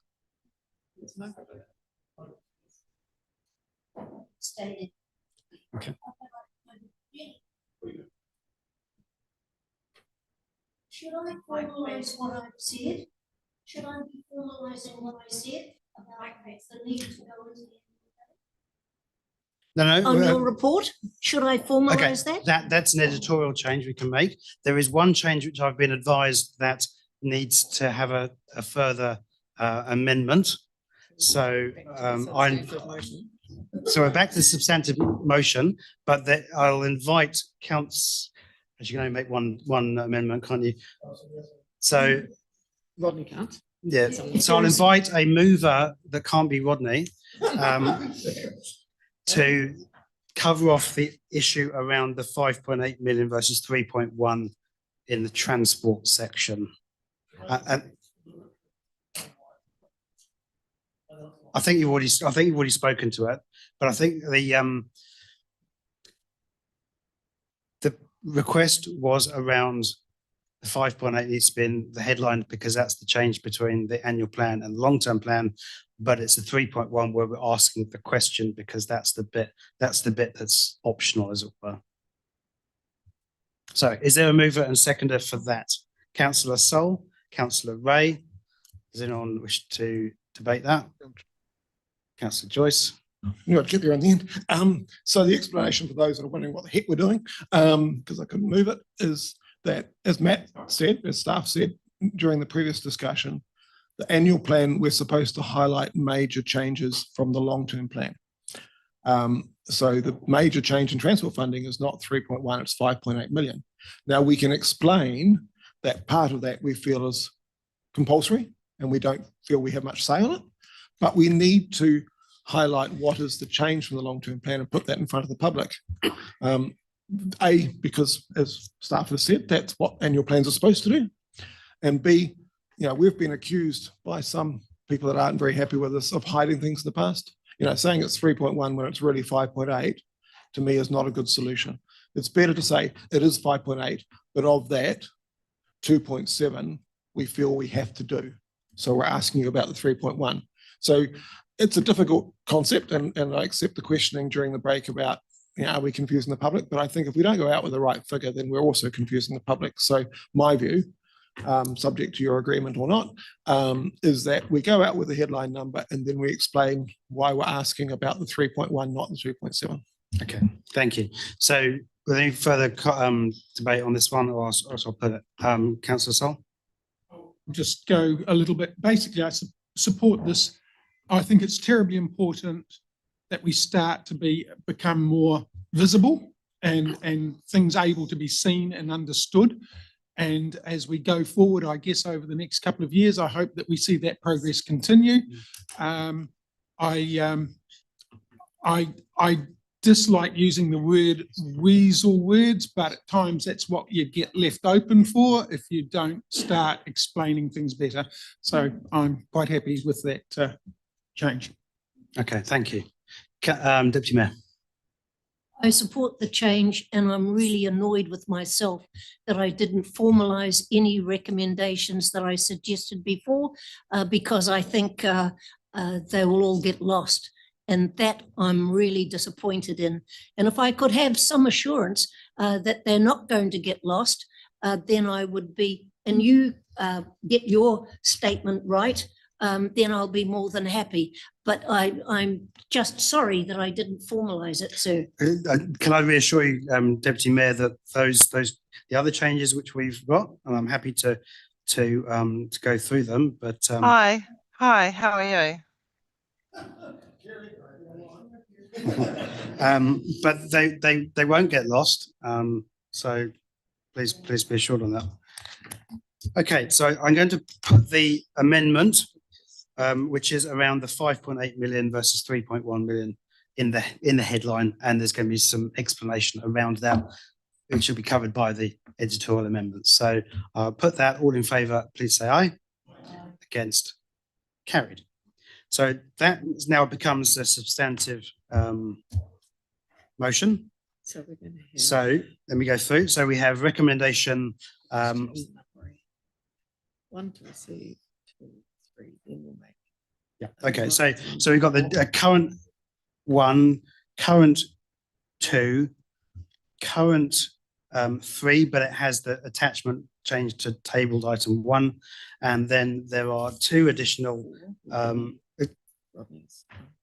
recommendations, which is firstly the one moved by Councillor Joyce around the rates, and then the second one moved by Councillor Sol about the transportation, and then we have the delegated authority. So that's now the substantive motion. Is there any further debate on that now?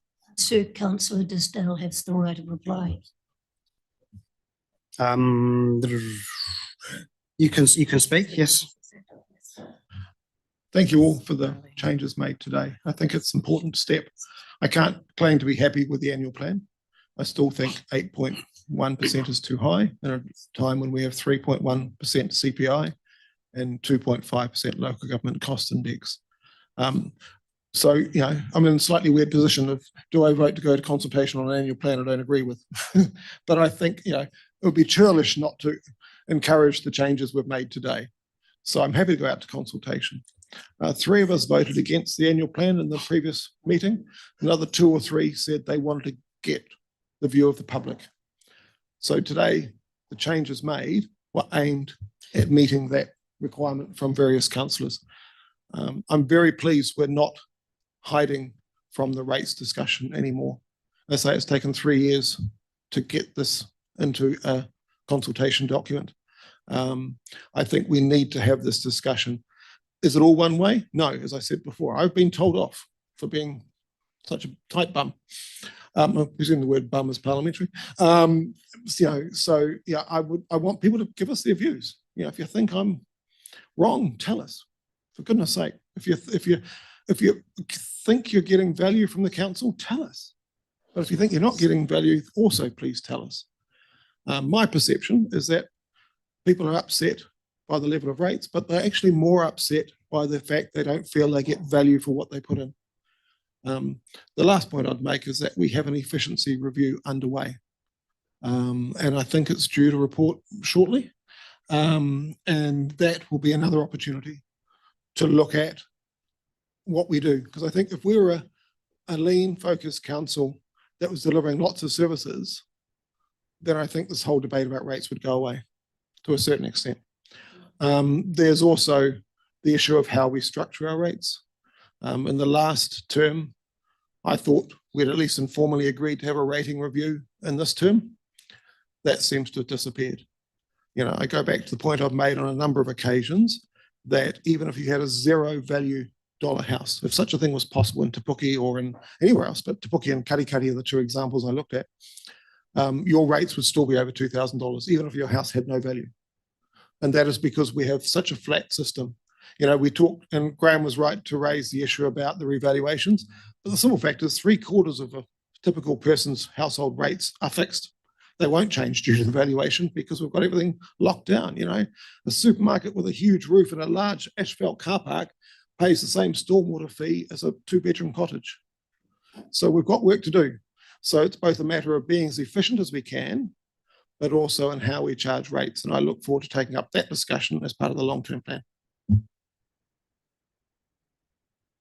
Speakers, Councillor Elvin. I'm sort of supportive of the consultation document, but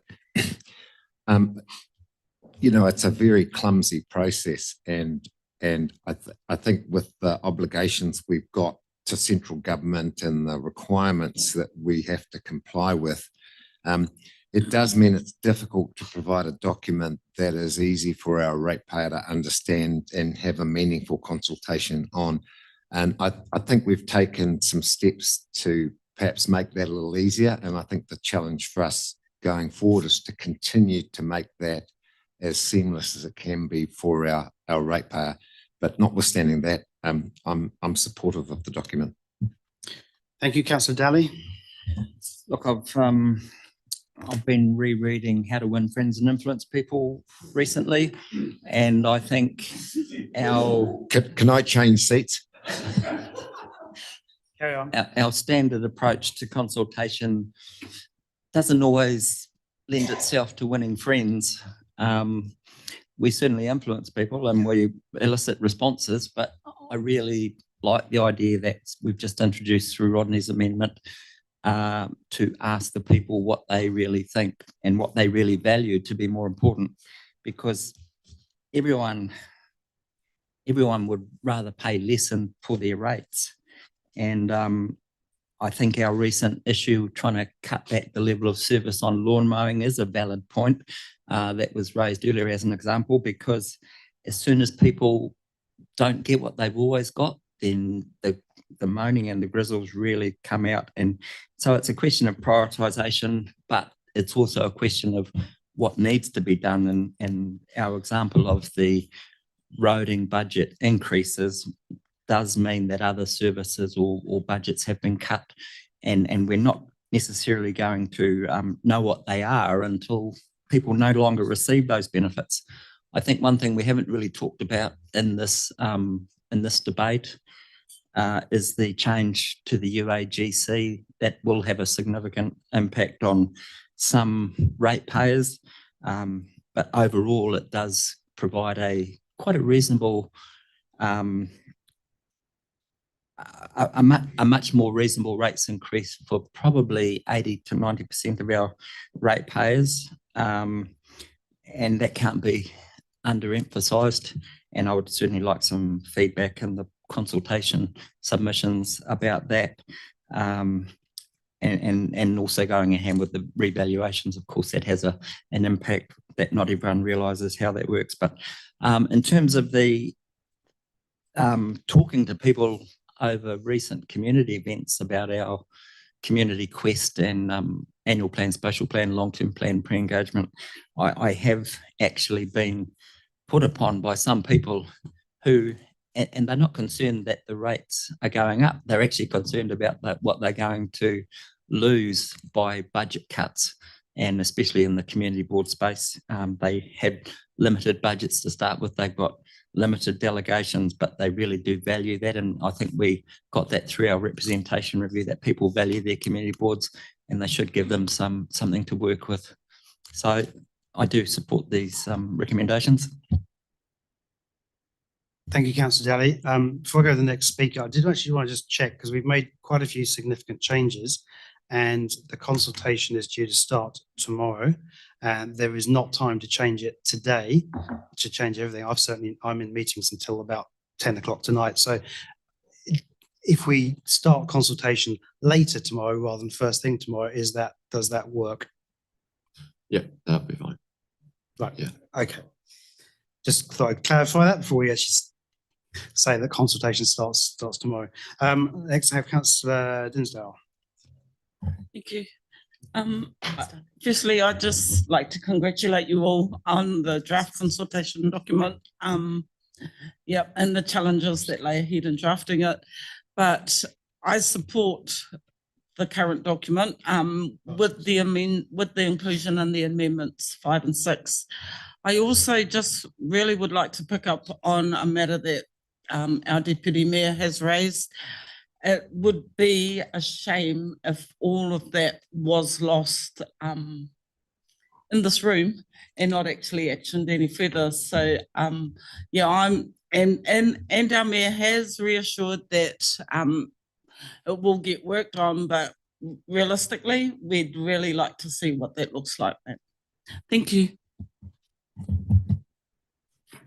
We can flick it around, I'm sure. It's all written down. Those will be actioned. It's unlikely to be circulated before going live due to time constraints, but we'll see what we can do. Yeah. Okay, Councillor Ray. I assume that was a right of reply, sir. So is there still room to speak? No, Councillor Dinsdale had not spoken to a motion, so that's her speaking to a motion. Councillor Ray. Okay, I'll just be brief. I'm very comfortable with where we've landed today. I don't think anybody here can be, confident around an 8% increase. So I'm really happy about that. Our people are hurting, and I'm talking all people in the Western Bay. They're struggling, they're hurting, so they need for the opportunity to have their say. And I was one of those people saying, let's get out there and speak to the people. So absolutely can't wait, and really happy to support this, these recommendations to go out for consultation. Thanks. Councillor Sol. Thank you. I do look at this as it is a consultation document. So it's not really the end of where we're at, perhaps. But I also do see it as the start of a change, because at the end of this consultation, we have very little time to make any changes. And that's been, I think, one of the problems that we have had in the past, that we can't accommodate people when we do get perhaps good ideas or suggestions, because there's no time to change it. So to me, I guess that's the first part of it. Okay, the old saying, so ratepayers, please don't hang me, but turkeys don't vote for Christmas. So they won't vote generally for a rise in their rates, but they will look for value and they will look for the opportunities and so on, and see that we are doing better, hopefully, for them. So to me, it's about telling the good stories. And this morning, the good story is I got up. Now, that was a great start. I woke up, got up. Second part is I had a shower. I used the loo and I drove here on some of our roads. And we must always remember that that's our core business in the first instance. And we just need to continue doing that and doing it better. So I support the document. Thank you. Councillor Beach. Yeah, I too support the document. When I first read it, I felt it was quite clunky and hard to understand. But now I think with the amendments, by putting the decreases are and the increases are this, and obviously what Rodney's put into it as well is good. I'm a great believer in keeping it simple, and I use the KISS philosophy quite a bit, and it's keep it simple, stupid. And basically, I think the document is getting closer to that, so us laymen can read it and understand it. Okay, I don't see any further speakers. So I'll put the motion. All those in favour, please say aye. Against? That's carried. So, well, you don't. Yeah. Okay. Thank you. So we'll move on to page 167.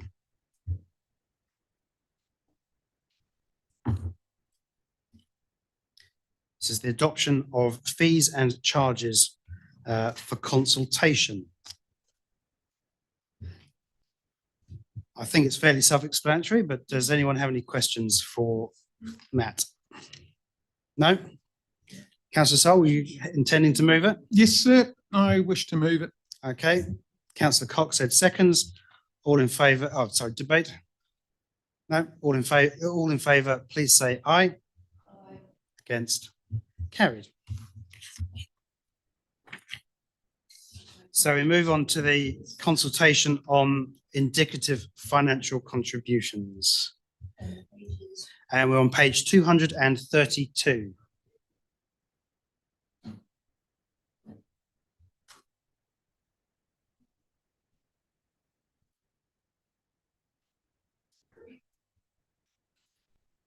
Again, pretty self-explanatory, but Peter's here for if we have any questions.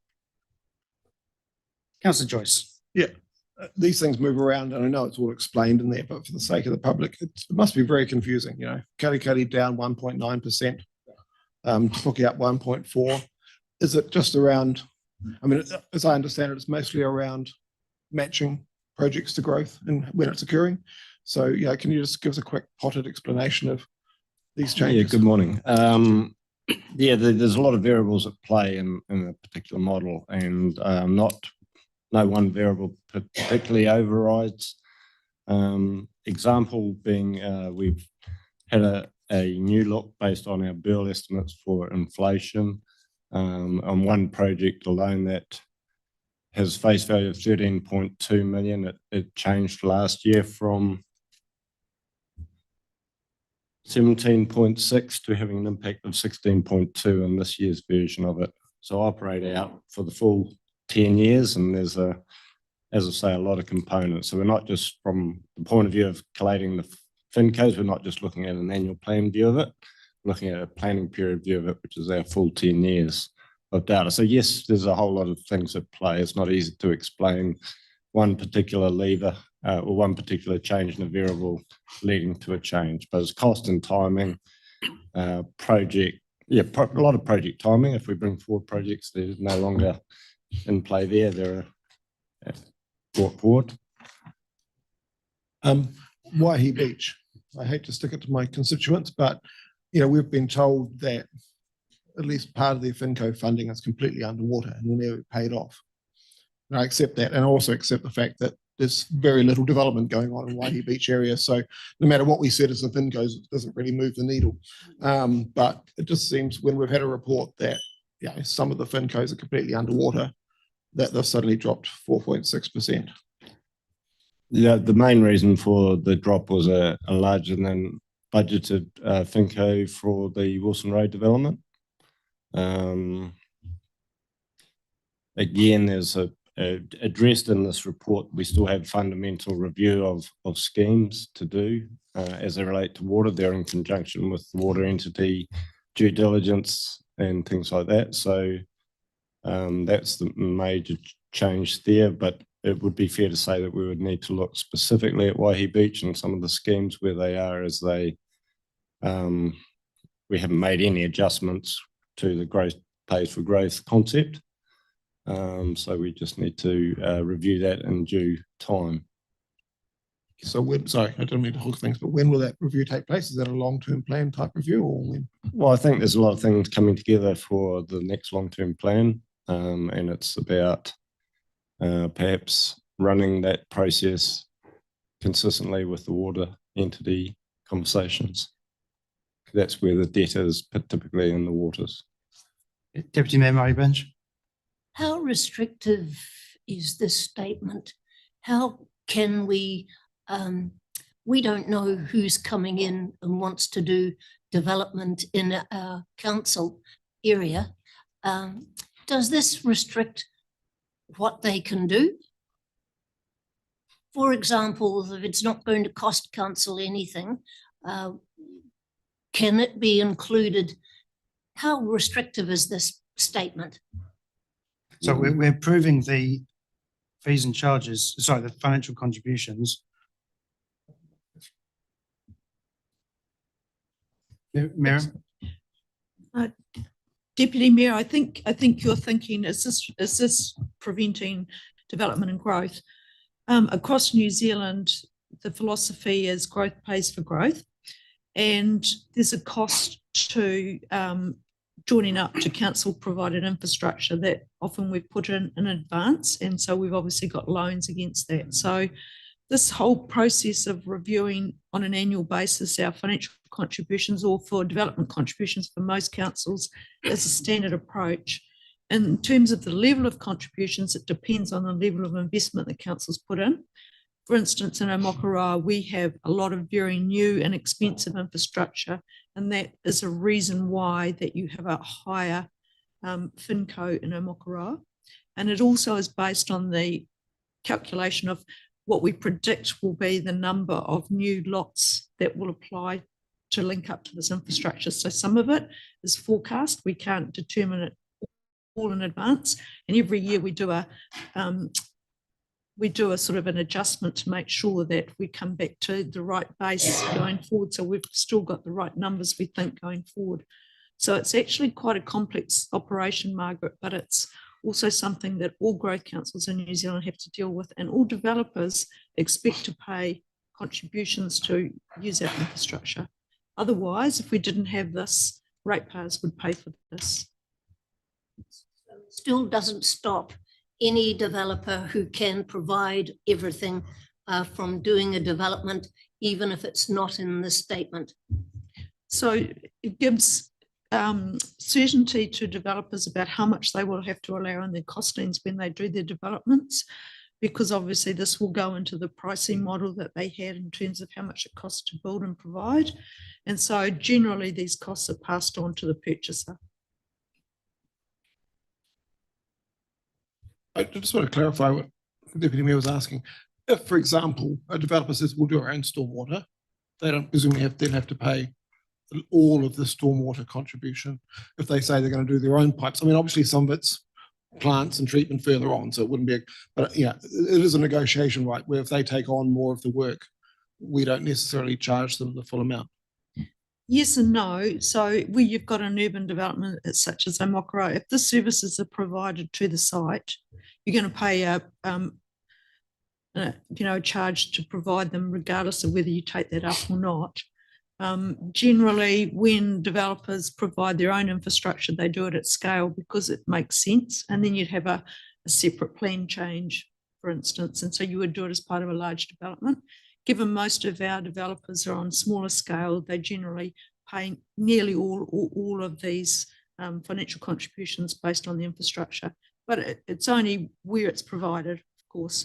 If you've got a rural development, you won't have access to this trunk infrastructure, and you'd probably have to provide things on site. So that's a separate conversation altogether.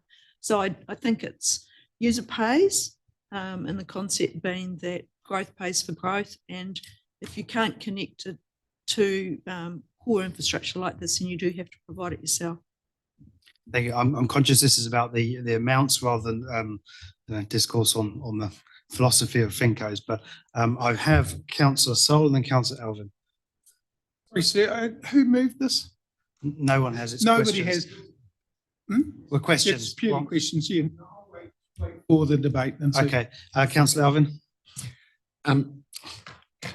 I'd like just perhaps an opportunity to discuss the impact of this a little bit more. Yeah, I agree. So is this a debate? Would you want to save it for the debate, or is this a question? Yeah, I'll put it in the debate. Okay, Councillor Darling. I've forgotten your name, sorry. Peter. Yes, thank you for your question. My question is about the changes on page 2 of the consultation document. Changes in the proposed 26-27 schedule result from point C, actual and estimated growth numbers. Could you comment on how how we are predicting these numbers and how accurate you think we are at the moment on this particular aspect. Where are we sitting in terms of, perhaps I guess the smart growth versus the where we think things are heading? We basically pick up during your fundamental assumptions what the growth targets are when we set our plans, when we set our LTP. So the data is consistent with that. Whether that's the correct data is obviously something that other processes are associated with. We have the spatial planning exercises happening in some of our urban centres. So yeah, I think, and again, we're working with the data that's been picked up as fundamental assumptions for preparing these documents. Because we haven't finalised our spatial plans yet for the 4 different areas that we're looking at, but do you foresee any substantial changes because of that, or you think we're pretty well? I'm not involved personally in that, but I think from a point of view of growth, it's a fundamental time to reset or have a look at these processes around estimating growth and their relationship within the sub-region under smart growth. I believe that's an opportunity for us maybe to fine tune our processes here. And I think the LTP process is the perfect time to improve there. Matt, reply. Through your worship, Councillor Daly, the year-on-year growth projections can vary quite significantly from year to year, but over the longer term, kind of the 10, 15, 20-year view, it is fairly consistent with what our projections are. We do have a challenge year in year that actually does directly affect the financial contributions and how they're charged. But again, we don't have control over that. So in a very buoyant economy, we'll get more growth than expected. Current environment, maybe not quite as much, but over that longer term, relatively consistent with forecasts. Okay, that's in the question. So I'm looking for a mover for those 4 recommendations. Do I have a mover? Councillor Sol, Councillor Coxett. I understand there might be some speakers. That's great. Councillor Elvin, and it signalled he'd like to speak. I'll sit by at this moment. Thank you, sir. Okay. Other speakers? Councillor Sol. Thank you, sir. First of all, I must thank my fellow councillor from the Katikati Waihi Beach ward for bringing attention to this, because it was one that I decided I was going to keep my head very low and shut up. But again, the comment about turkeys and voting for Christmas. I was talking yesterday with a couple of very prominent people in Waihi Beach, and they actually got onto a little bit about this subject. And I quite honestly said, guys, just sit tight, because this is actually at present in your favour. But it is an issue that will need addressing certainly over the next year or so. So to me, we are doing quite well here for Waihi Beach, and that's why I guess I've taken more of a parochial look at this in the short term, just because actually it perhaps gives them a little more chance to start developing more lots, etc., and hopefully starting to spread that load as it comes on, and it surely must, unless we have some major changes in how we finance things going forward. So to me, sir, it works well. I just hope that we can actually get to probably well, I guess there's going to be changes anyway, let's be fair. So there will be changes in how this is gathered, and there will be changes as to where it goes. So in the meantime, I support the paper. Okay, any other speakers? Councillor Joyce.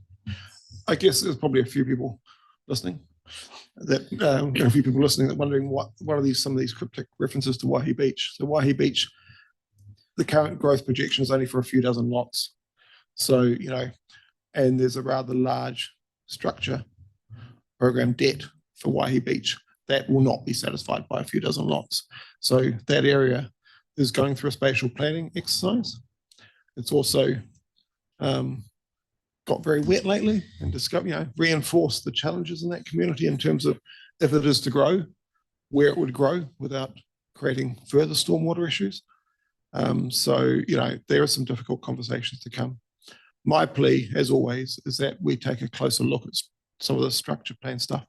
It's really hard because my considered view is that, unqualified councillors shouldn't be telling engineers where to put pipes because we're not actually qualified. We can have a view, but we need to listen closely. But some of the other things that are in the structure plan might need to be, which is mainly roading, might need to be looked at, particularly in places that we have no hope of ever getting the money in to pay for them. And I take the CEO's point, growth should pay for growth. We all believe that.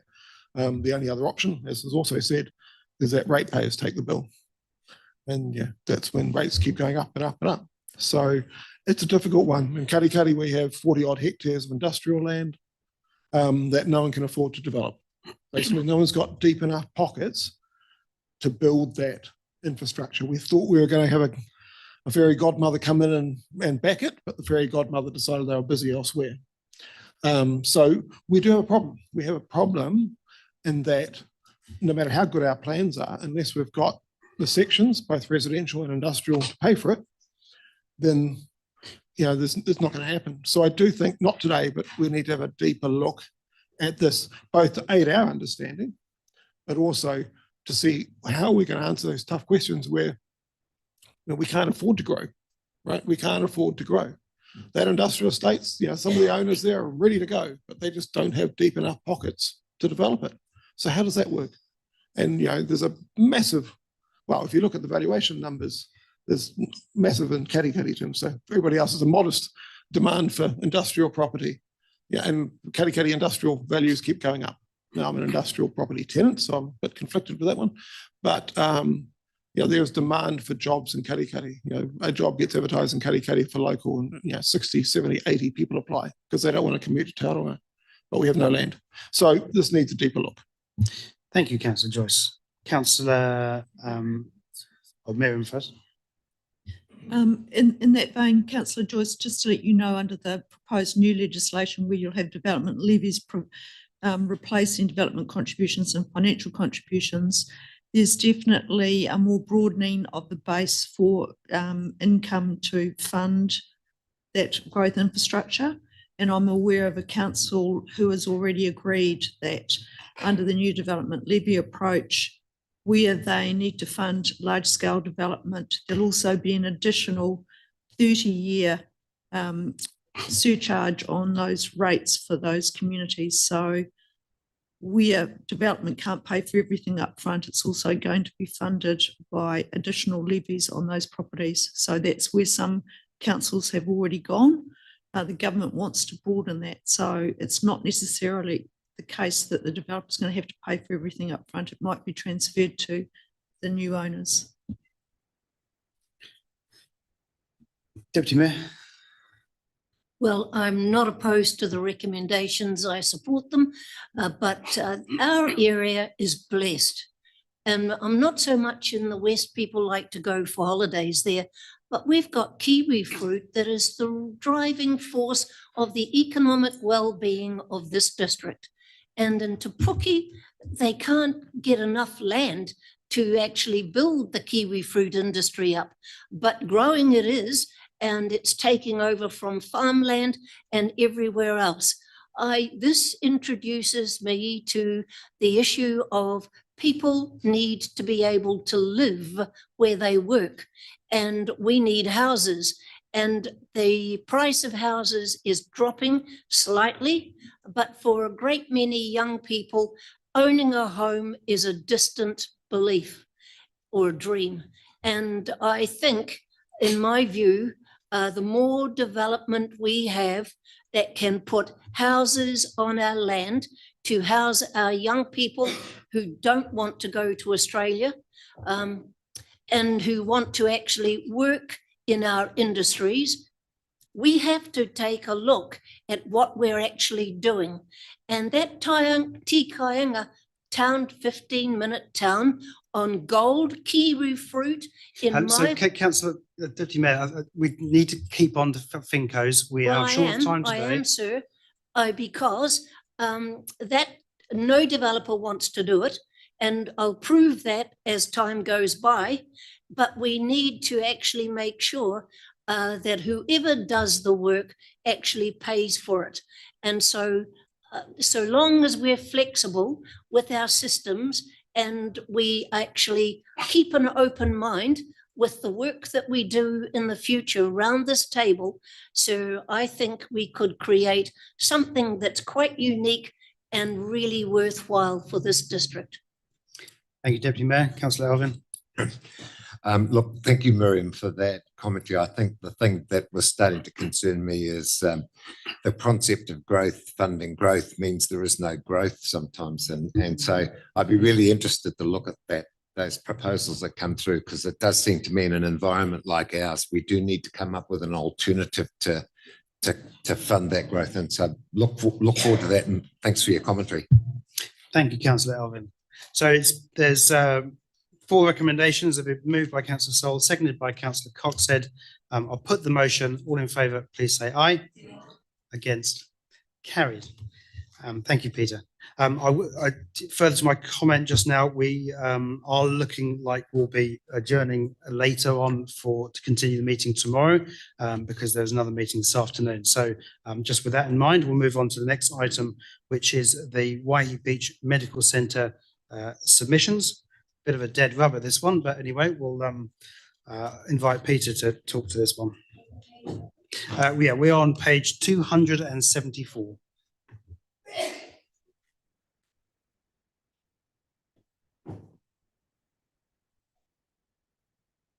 Peter. Thank you, Your Worship. So yes, the report is effectively reporting back that the Primary Healthcare Limited have withdrawn their previous application. That was based upon the feedback we received over a 2.5-month consultation period over the busy holiday period to make sure we captured a wider audience. And we certainly did that, achieving quite a few submissions, and you'll see the analysis of those submissions show about 56% of them do not support the proposal, but supported the need for healthcare services. That was definitely some strong feedback on that, just not at that spot. There were some recommendations that has suggested, including from the community board, that maybe behind the community centre reserve would be a site that would be worth reconsidering, because it's what a lot of people directed some submissions to that site. Yeah, so basically we wanted to just go through the process and acknowledge the hard work that the people have done in attending our engagement process, including the meeting on the 13th of December. And we've done a public media release which did thank those people for participating, but I do plan to write to all the submitters and just to close the loop following this meeting. Okay. Didn't answer the question. Bearing in mind is that we're not really making a substantive decision, and we're really just receiving the submissions whilst also acknowledging the withdrawal of the application. I'll go out for questions and then we'll seek a mover. Deputy Mayor. Clearly, people have decided they don't want the reserve to be used for a medical centre. They're still keen to have a medical centre. Are you working with the company to find a site that could be suitable for the service to the Waihi Beach people? Sure, Mr. Chair. So, Primary Healthcare Limited, they have indicated an interest in the site behind the community centre, because since that was approved back in 2015, which was subsequently withdrawn by council for lots of other reasons, their men's shed has been built on that site. So the previous site from 11 years ago is no longer available to look at. So they have been provided by myself topographical, flood information, district plan information, and the copy of where the proposed skate park, which is the next item on the agenda, is going their footprint. So they have all that information in which to continue and undertake a level of due diligence before approaching back to council again. Councillor Joyce. So in that vein, are we encouraging the medical centre to get out and talk to the public next time before it comes to council? Because one of the issues this time around is that people felt that it was a bit of an ambush. It's a perception. I'm not saying it's reality. The first they heard about it was not from us. They heard about it from the local residents association, who had their own view. And frankly, the whole process was hijacked from the start. So I would ask that, can we please have a better process next time that involves the medical centre talking more broadly to the local community before there is a formal proposal? I think there was a fair bit of a misunderstanding about the process, but that's, maybe Peter can comment. Yes, there were some misunderstandings about the process, but I take on board Councillor Joyce's comments here, and that I would be strongly suggesting that they would visit the community board and speak in a public workshop about their intentions and work through that process with there. But I guess everyone needs to find something out for the first time. Yeah.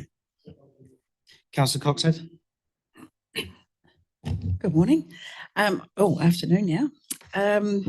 Yeah, I thought that the medical people spoke very well at that public meeting, and it was quite a tense meeting at times as well. So, and the staff, I think the staff did really well. Peter, you did well. My question is, and this is going back a while, I seem to recall there was some plan or proposed plan that a medical centre would go somewhere near Ocean View Park. Is that correct? On Seaforth Road? Was some proposal? No, I'm not aware of any medical centre proposal going on anywhere along Seaforth Road. So, okay, I know something else that there was, but however, so is that an appropriate site there? Because there seems to be an awful lot more room there and an easier access onto the main road as well. Is that a site that could be considered? You just clarify. Island View. Island View. Island View, Guys, sorry. Ocean View had me confused. Island View. Yeah, Island View. Yeah. Sorry. Yeah. It's actually On the Island View Reserve. Yeah. Ooh, I think that would go down badly, but yeah. Well, there's a lot more room there. Yeah.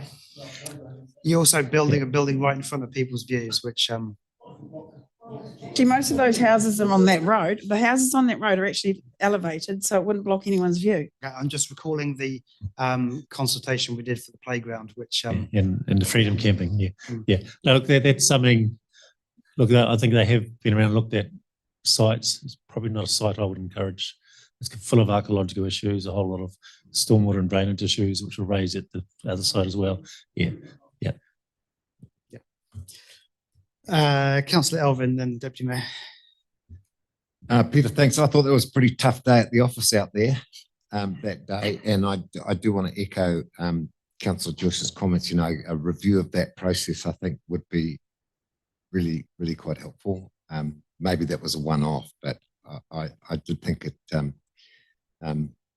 not leveling any criticism at you at all, but it was a pretty tough day for you up front, I thought. Thank you, Councillor Elvin. Deputy Mayor. Really just a question, Peter. When some part of our reserve is going to be suggested that it be used for something, I look at the White House in Te Puna. We actually decided that yes, we could supply council, could supply a sewage system for that. And before we could have any hearing, we had to decide as a council whether that could be supported. The answer was yes. And my view is when you're going to use a reserve, that isn't a community board issue, that is a council one. Is it possible to use a reserve and for such a project? And we said, yes, it is. And then it goes out for consultation. I don't ever want to take away the right of council to actually, I'm asking a question, sir. So would you agree that it is the responsibility of council to take a look when applicants come in and want to use part of a reserve, before it goes out for consultation, council should say whether it can happen or not whether it should happen, but it could if the community agrees. Is that, have I got it the wrong way round? No, you have explained the process exactly right how that should be, because under the Reserves Act, the council is the administrating body and it can't delegate that decision down to boards, etc. So this debate we've had in the past is that if an applicant went to the board and the board said, no, we don't like it, does that mean it stops there? Or it's just like, thank you for your viewpoint, we're still going to proceed? What I'm hearing this time around, no, it would help, I think, with the introduction of any change and managing change within a community by having that engagement with the board, but not for seeking their general approval, but just for the heads up in the process and them, the community board, advocating for or not within their community on behalf of their residents, constituents. But no, you have it right. It was the council who makes a decision, and it's the projects and monitoring committee that make a decision in principle, which is where I bring it to you and say, do you guys agree with this in principle, subject to the community input? So that you've explained the process correctly. I think one of the things that fundamentally people misunderstood was that this was an application to use a reserve, to lease a part of a reserve. And it was not a process, hey, do you want a medical centre? And if so, where do you want it? Yeah. Which is quite a different proposition. And I think something that people fundamentally misunderstood. Correct. And that's the process we followed for the library, for the councils being the delivery of that service as well. You went through an options process. This was an applicant who had applied for and done all that due diligence and wanted to go to the site. And we were just processing and managing that, and under the Reserves Act, yeah. So that was some interpretation at the front. That came quite clear on the 13th of December, where people were saying, what about this, what about that, and the options. And like, you might have heard me explain to a lot of people, perhaps, who hadn't read the information that was available. If they'd read that, they would have understood the situation better. Further question. So Councillor Cox had raised an issue of another park. Will you bring that back to council as well? The issue of the other park will be a decision for that of the applicant to consider, if it suits their needs. Because ultimately that's what they need to do, is ensure that they're providing the correct services in the right place, right time to their customer base, being Waihi Beach community. Councillor Daly. Peter, I'm sort of a little bit conflicted on this one, because I was in support of Projects and Monitoring Committee approving in principle the application to lease an area on Beach Road Reserve. I was a bit disappointed in the meeting process, and the question time was sort of capped, so we weren't able to fully explore the options. But I really thought, and I only found out afterwards, that the area behind the Waihi Beach Community Centre had been previously considered. And I really thought that was an opportunity, despite the explanations given, that we should have gone out for consultation on both sites. And I understand the reason why it was pushed back against by council, but in view of the number of submissions received, that might be a suitable alternative site. I'm really struggling a little bit with how we got to that point. But anyway, for all that aside, let's not dwell too much on that. But I just want to ask the question, are we really lacking in commercial alternatives for outfits like this? Because I believe that some primary healthcare would have to pay council a commercial tenancy rate. I mean, you don't just because they're on a council reserve doesn't mean they're better off financially, I would hope, and that there is benefit for council, and we're not just sort of limiting our income because there's no other commercial sites available for them. But I know there was an alternative on the table for primary healthcare, but in light of events on 21st and 22nd of January, maybe that's not such a suitable site now. But do you want to comment on any of that? I'll come in there. It was not a lack of commercial sites. It's a commercial site with a commercial rent would not suit their business model as it was. I know there's a bit of debate about it, but essentially they were not for-profit organisations. So the debate would be, is this something we want to, I'll put in inverted quotes, subsidise, because healthcare is a community good and absolute need. So that was what we were going to have to decide at some point, whether that use of the reserve was appropriate in those circumstances. It's not about that there are no commercial sites. There absolutely are, but that does not work for them.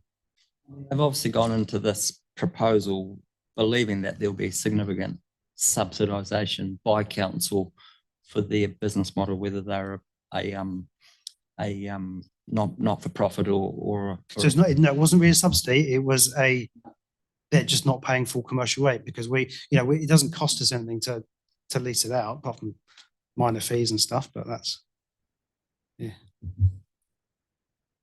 That make sense? Yeah. So I think His Worship's correct. That's another matter to be debated, is about the level of what, if any, rent would be in this place to enable this to occur, because that is part of their financial modelling.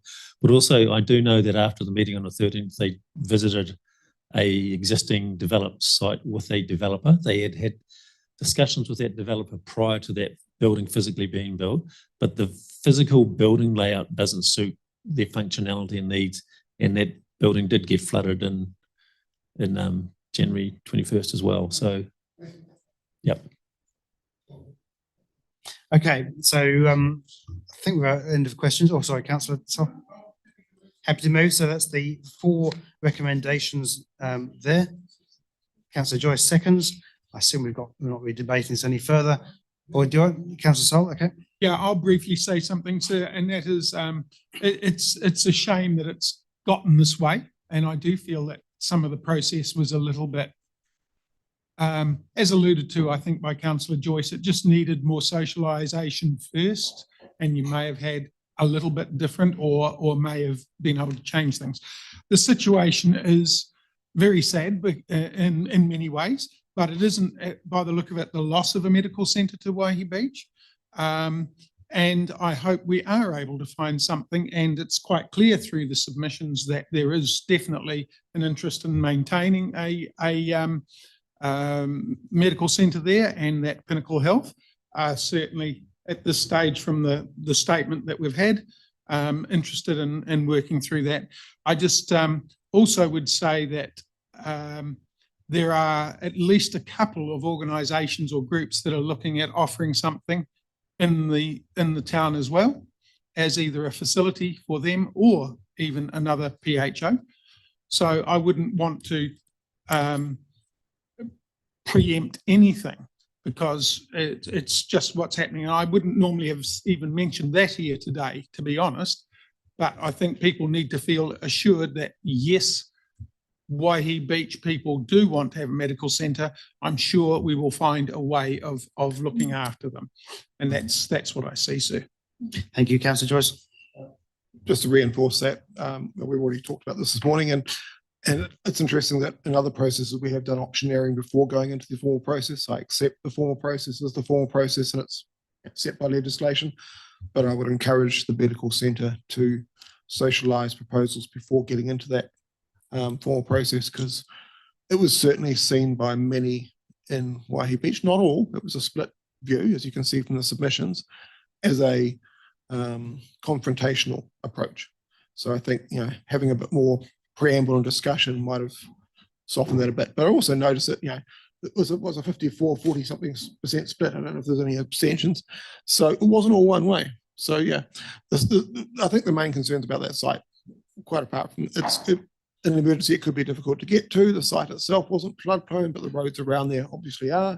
So there's a lot of legitimate concerns raised. And I just want to reinforce the point. Why? Because it's come up on social media as well.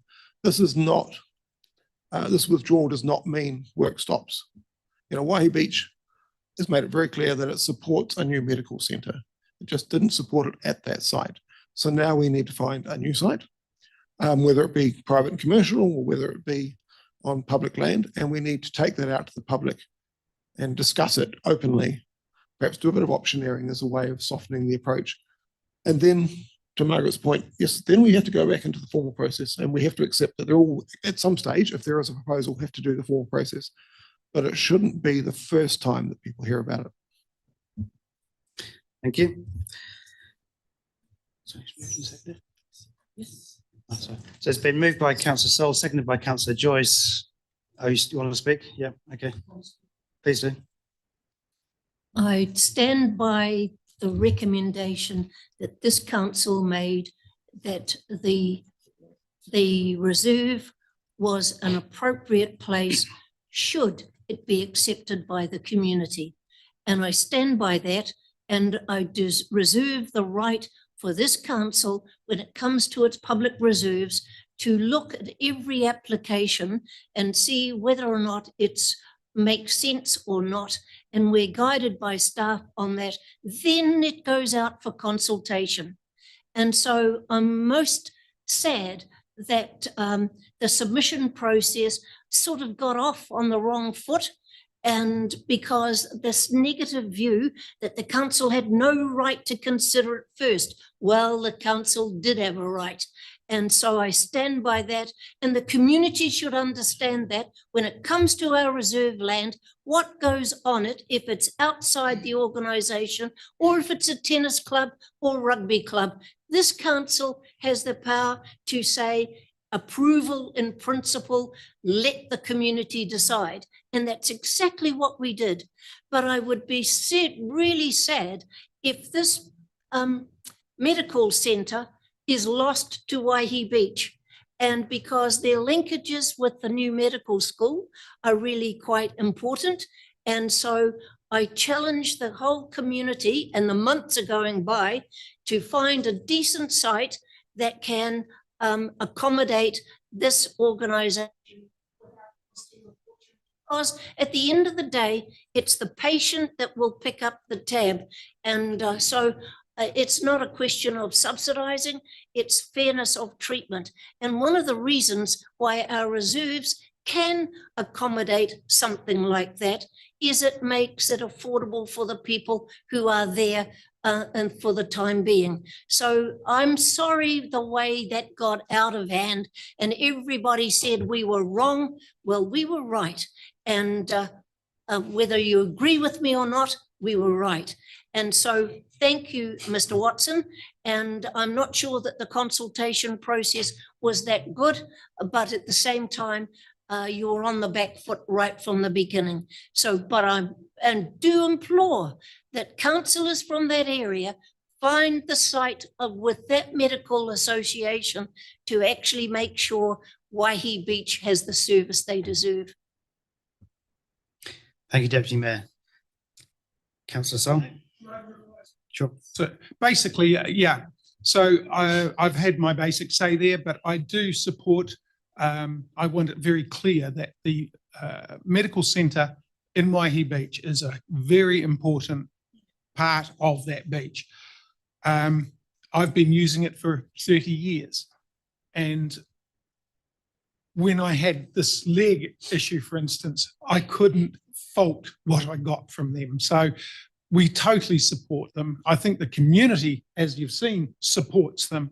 It's just that we must get on with finding something that fits largely with their needs and meets really where the community feel it can run with it and embrace the situation and maintain its centre and hopefully really improve the services that they wish to do. So I totally am, well, the paper is, as you say, dead in a sense. We're just receiving in the end the papers, from it, and I just am pleased that we've actually got through this point and look forward to us actually moving on and trying to create a better Waihi Beach for everybody. Thank you, Councillor Sol. So with that, I'll put the motion. All in favour, please say aye. Against, carried. So moving on to page 282, we're on the Waihi Beach Skate Park funding options. So I guess, Peter, you're probably staying with us for this one. Yes, this one's landed up in my lap, so to speak. I got a report sent to me to have a look at and sign off on. I guess, it speaks for itself. The background for those who may not be aware of it is that in 2018 there was a concept about expanding the skate park and upgrading it, and that came through the Waihi Beach and Katikati Reserve Management Plan review at the time. And council agreed to put in some funding to try and align. And as you know, things take time, and there's also the issue of fundraising for groups. We hadn't heard from the group for a while, and then it's just popped up now that they've really got some momentum going, got a design sorted out, which we kind of pretty much on board with. They're seeking funding from council, so the community board is seeking funding through the Town Centre Development Fund. But also we do have funding that was in the LTP originally showing as 2026, but because nothing had happened and what was then, when we did the 2024 one, was like, that was 6 years on, there's no, so we moved that out, and that's the ability to bring that forward now to through a resolution that the community board puts into the annual plan process, which is the appropriate place in which to make those decisions about funding. So Peter, just a few questions from me. So firstly, and then following on from the last item, does the location they have now preclude other uses of, or known potential uses of the reserve, such as a medical centre? Yes. Just to pick a random example. Yeah. As I said before, I've provided the footprint for that proposed expansion, etc., and that's all been provided to the designer of the medical centre area that was back in February, and I'm waiting to hear back from them what, if any, impact that has on it. But I think at face value, it wasn't going to have much of an impact because I'm looking at moving it over towards the Hillview end, the other end of the park. So it could be accommodated within theirs. That's my initial discussion, but we haven't seen their complete due diligence on that matter. And so the total cost is around 800,000, and they're seeking a little bit more, presumably for contingency. The community board want to use 175,000 from the Town Centre Development Fund, which is what we're potentially approving today. So has there been indication of external funding for this? Presumably previously they had tech funding all lined up, and then that got gazumped by the skate park at the Mount. So Correct. Is there an indication from tech and others that they are willing to fund this? So I have been talking to Pippa Coombs, had a chat with her the other day, and just advising her how this resolution is coming through now, and that lines up with her because they are applying to the October round for tech funding, and they're fairly confident. I do know she's been having discussions, I think, with Paula Hudson, so giving the heads up about the application coming through, and it seems to have had some general support for that, and they're encouraged to do a submission to raise the required funding.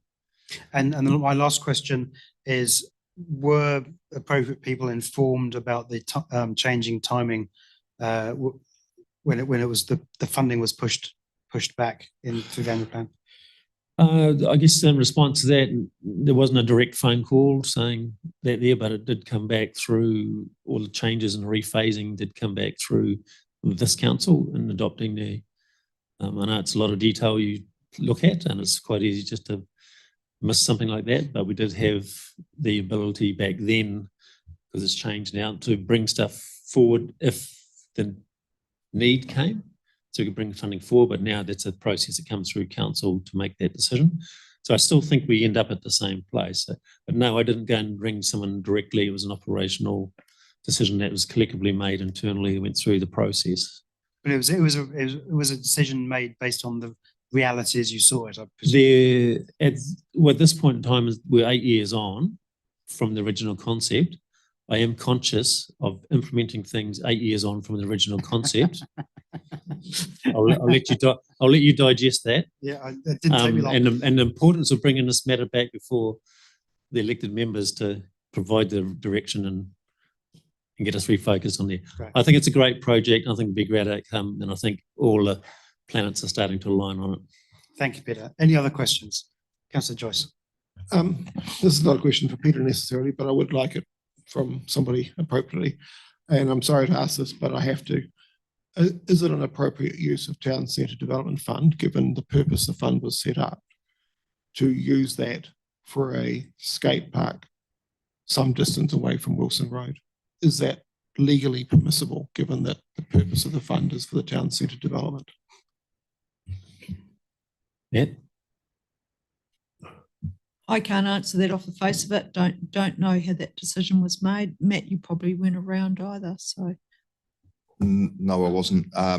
In the sense of that the town centre fund is there to develop the town centre. So if council considers it appropriate, then I think that would be not outside the purpose of that fund, but certainly happy to go and check the detail on that and come back.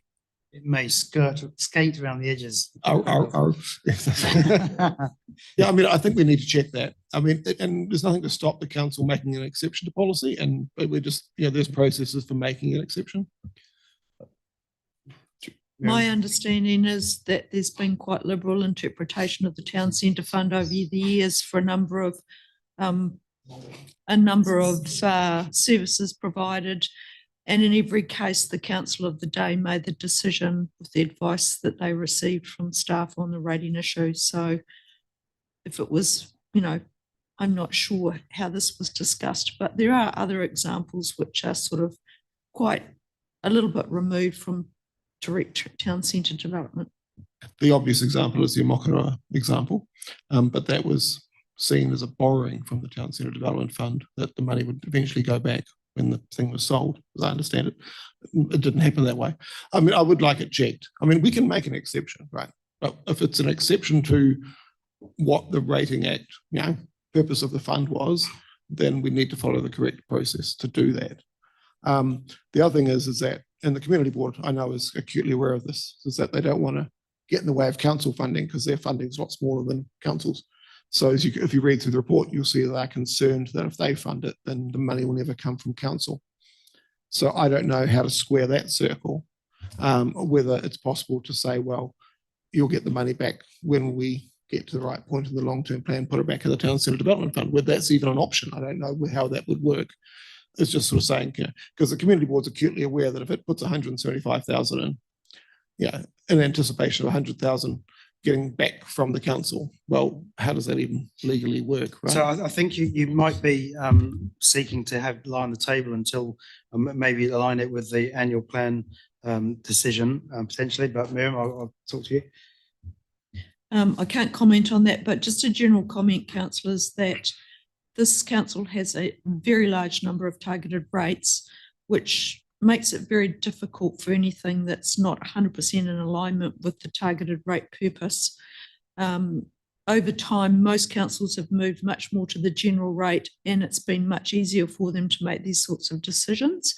And my recommendation would be that as part of your efficiency and effectiveness review, that you look at the number of targeted rates and look to rationalise a large number of those, because I think actually it hampers good decision making.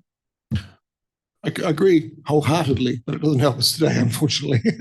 So, I mean, I would take the mayor's suggestion. I would suggest that we do need to check the legality of this, and we need to check what mechanisms are available so we don't take $100,000 off the community board that we don't need to. So I would move, if others are in agreement, that we let this lay on the table and come back at a future meeting not too far away. Matt?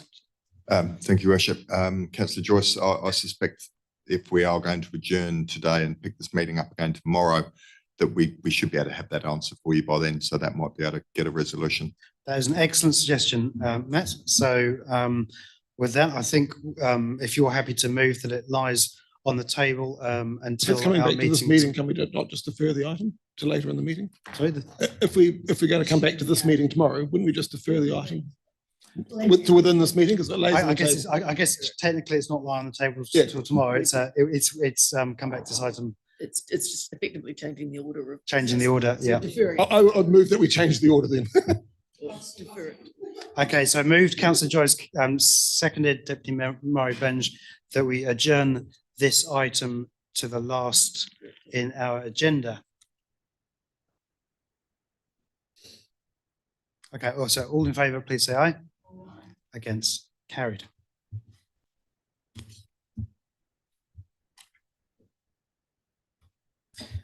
Alrighty, so still on reserves, kind of. We're on now on page 298 and okay, perhaps you'd introduce our Yes. speaker, 'cause I'm not sure we've met her before. Oh, good afternoon, councillors. Firstly, my apologies for booming over the loudspeaker before. I was watching and talking at the same time, so sorry about that. I didn't realise I was doing it till I saw everyone jump and kind of look at what the heck's going on. So sorry about that. I'd like to take this opportunity to introduce Almarette Venter. Almarette is a legal property officer here with council and she'll be presenting a report to you today. Repeat your name again, please.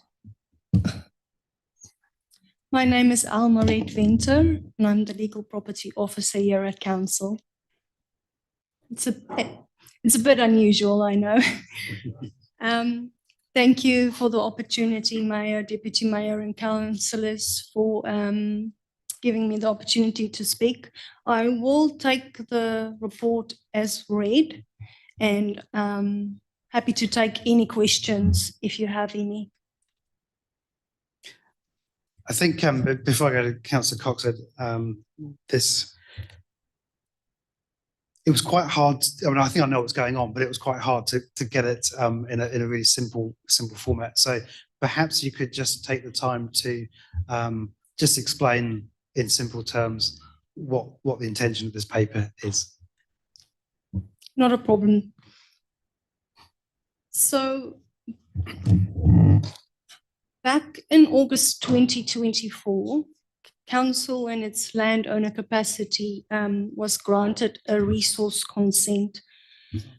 The resource consent was to proceed with a boundary adjustment, subdivision of various pieces of land, and to create 5 transferable protection lot credits. I think we're trying to get the maps on screen, which would be quite helpful.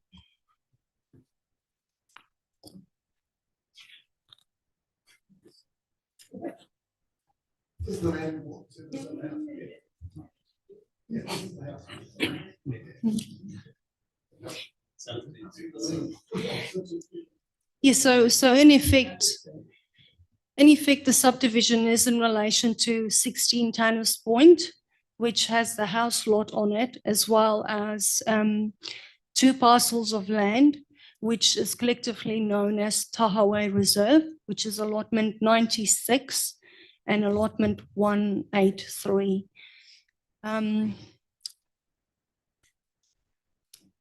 So what I would like to show you is the land that is subject to the subdivision is made up of those 3 colored images. So I'll just bear with me, thank you.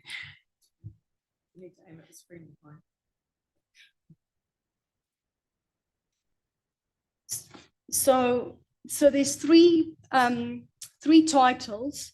The purple color title is land that is held in record of title 794400. It's made up of lot 2, which is this bigger parcel, and then all of the smaller parcels, which are lots 3 to 9, along with allotment 185. And then we've got allotment 96, which is part of the Tahaway Reserve, and allotment 183, which is 2 separate titles. So that's the land that is subject to the subdivision. The purpose of the subdivision, I just want to go to the next slide. So back in January 2026, after the subdivision was granted, the 223, 224 application was also granted. And then at the time, it came to submitting the subdivision plan to Land Information New Zealand. That was approved as to survey. And so from the subdivision, 2 new titles are going to be created. So there's going to be 2 titles. The proposed record of title is record of title 1258015, which is the smaller lot. And this is the land with the house on it that will be subdivided from the current land that is held in record of title 79440. So which is the if you go back to the first so it's pretty much this smaller lot is subdivided from what's held in this purple image. And then the rest of the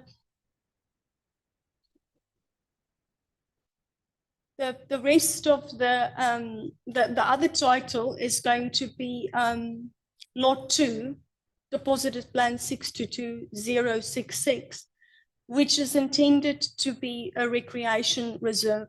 So effectively the boundaries of this allotment 96 is being adjusted, and then allotment 183 is being amalgamated into what will be the new title. So effectively you've got 2 titles, lot 1 DP 622066, which will be held in record of title 1258015, and then the remaining, and then the second title, which will be record of title 1258016. So legalization needs to take place, but in order to do that, it's important for what is effectively the two titles, which is the Tahawai Reserve, allotment 96 and allotment 183. They're currently classified under the Reserves Act as a local purpose community center reserve. And because it's a different purpose than the intended purpose, a change in classification is required. And that's why we are here today to request to council to pass a resolution to classify the current 2 titles, which makes up Tahawai Reserve, as a recreation reserve, because of the fact that the subdivision consent that was granted stipulates that the intended purpose is a recreation purpose. Can you just clarify, maybe a bit of a dumb question, but what, I understand the concept of a lot, but what's an allot? So on the map, you've got, there's lot 1, there's lot 2, and then there's a lot 183 and a lot 185.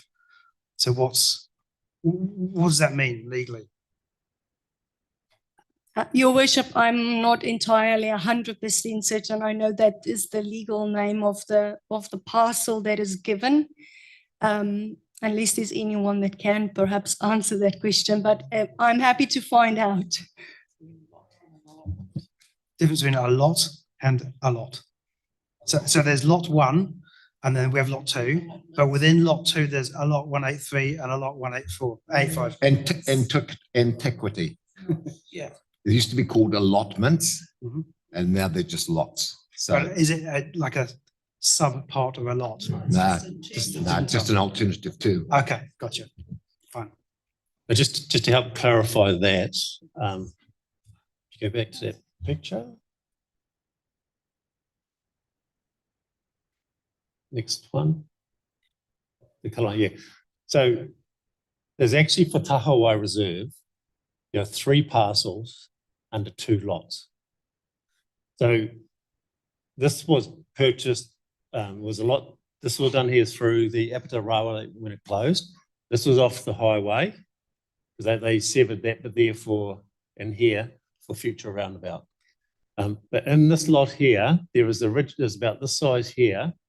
There is the original land, that was gifted by a local resident back at the time. And there's a native school put on there in 1956 and sort of handed over. And I think the school's down at the historic village now. So, but the county council had the opportunity, and they purchased some further land around it. When we had the issue through reserve management plan, the concept plan had the Johnsons, I think it were, who were claiming a public right to the original land. And I said, yes, but that's only this part thereof. Is that parcel and this parcel make up Tahawai Reserve. So you don't have a claim to everything in there. And they made the point they were original owners, and I suggested that they perhaps weren't the original owners. There was someone before them. So that matter was all resolved. So that's why the confusion comes through, because you have the 3 parcels making up 2 lots. So yeah, right, a lot within a lot.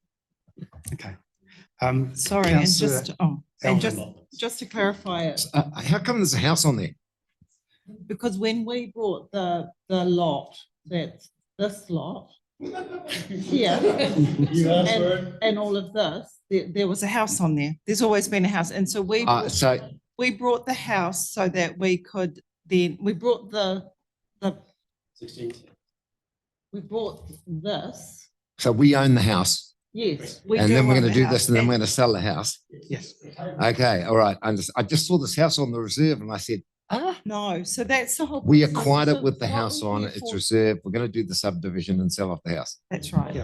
We bought the house in order to sell it, so we could pay for the development of the reserve.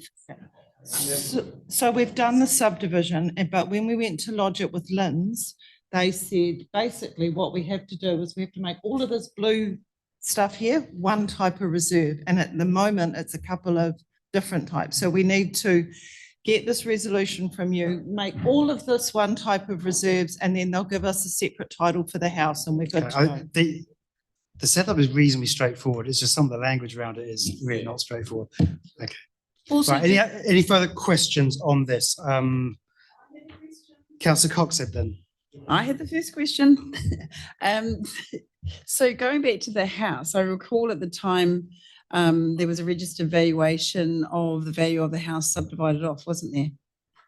And you presented, I think, Peter. Yes. Yeah. So have we got an updated registered valuation on what this might be worth now, the house site? We're just getting a renewed valuation done at the moment. Okay, cool. Yeah, and then we'll have some idea of how much of that is covered then in terms of what's happening with the reserve. Yeah. Yes. Okay. In that case, I'm happy to move this. In due course, Councillor Dinsdale. I'll second it then. Morning, afternoon. Sorry, so we're on that map. Can you locate Te Poho Pa, please? Well, let point out with a laser pointer, it'd be easier.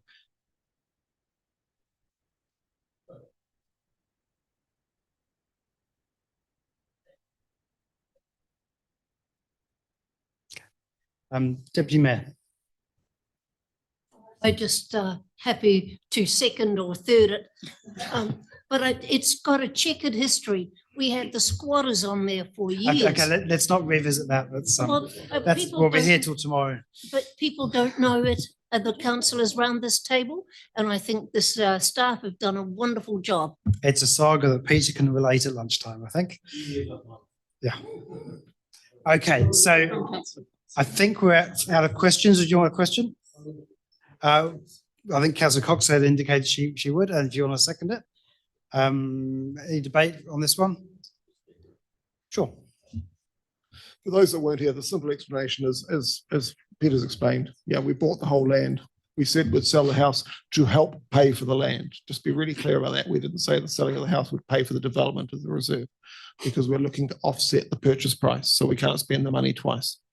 As Darlene has pointed out, there's a very important power site there. It was a farm, that's why it had a house. But the most valuable part of the farm is the house. I understand the local hapu is still desirous of buying that house. I wish them luck, but it's clear that it has to be at commercial terms. That's been made clear, because otherwise we're not offsetting the price of the land.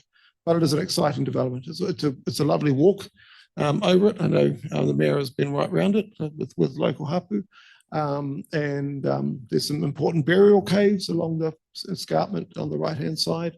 So, and it will be a good asset for Tanners Point generally. So both the local hapu and the local resident association are quite excited by the possibilities and are working closely together. So it's a good news story that we've managed to buy something for hopefully a reasonably positive net value. Thank you. Councillor Elvin. Can you explain to me these transferable rights or whatever this talks about 5 of them? What are they? Because when I understood what they were 5 hectares each or some jolly thing. So I just got a bit confused by all of that. Create 5 transferable protection lot credits. Peter. Correct. So we have a cunning plan. The idea is to get the best value out of the subdivision. So with our landowners hat on, we've gone to the council and the regulatory thing, and we've argued a point that 1, we're protecting a significant power site. That gives you 1 lot, right? Okay. But like you're looking at that one with the other day up that road with that, at that objection against the road stopping. The other thing is we've got a long interface here with the harbour. So you can apply for and get for so many hundreds of metres, you can get a protection lot if you protect all that. Plus, we've got all these little bits out here, which we are arguing are protecting salt marsh and doing it there. So that. Protection lots on the outside. Mike, please, councillor. Are the protection lots on the seaward side? So there's one They there. are most, yeah. So it's just a development right that we. Yeah, no, I get. understand what Yeah. they are. I was just Yeah. trying to find out where there was enough space to create them. That was all. Yeah, I think in the resource consent attached to the agenda, it spells out what the rights, how we gain the rights in there as well. So, so basically we're just maximising the best we can out of the transaction. Correct. That's the value to the ratepayer. I think what happens that just further offsets the cost of acquisition of the land if we sell those development rights to someone else or use them somewhere else ourselves, I guess. Correct. Yeah. Okay. So it's been moved and seconded. I think we've come to the end of the debate. Margaret? I haven't sorry. spoken yet. I just want to thank Peter Watson because, and I do raise the squatters because from that awful time that we had, and he carried the can all through that process, and it was hell on earth. And so to have reached the stage where we protect the historical values that Maori see as important, we've come a long, long way. This will be an interesting area. And there's one thing I know, that there's a building to go on the site and we'll have to find the money for it. And that will be the community and iwi consultation in a combined effort. So I'm fully in favour of this, and we'll have to put our hats on to think how we can fund that building, because that has to happen too. That to you, Mr. Chairman. So that's quite correct. So council last year approved some funding for 2 concept plans, one 294 Beach Road in Katikati towards the boat ramp, and approved some funding for here to get some protection fencing below the escarpment there, so protect those Waitāpu areas. But the rest of everything else will be deferred to your long-term plan deliberations, and how those implementation items and projects get funded is subject to debate in here. Okay, I think we better put the motion. We have any last comments, but no, I'll put the motion. All in favour of those 4 recommendations of say aye. Against? Carried. We'll do one more. Thank you very much. And first time up, so well done. Thank you. So we'll do one more item and then we'll adjourn till tomorrow and then have lunch. Okay, so we are now on page 367, and this is the amendment to Council's resolution relating to the appointment of new trustees on TBOP. So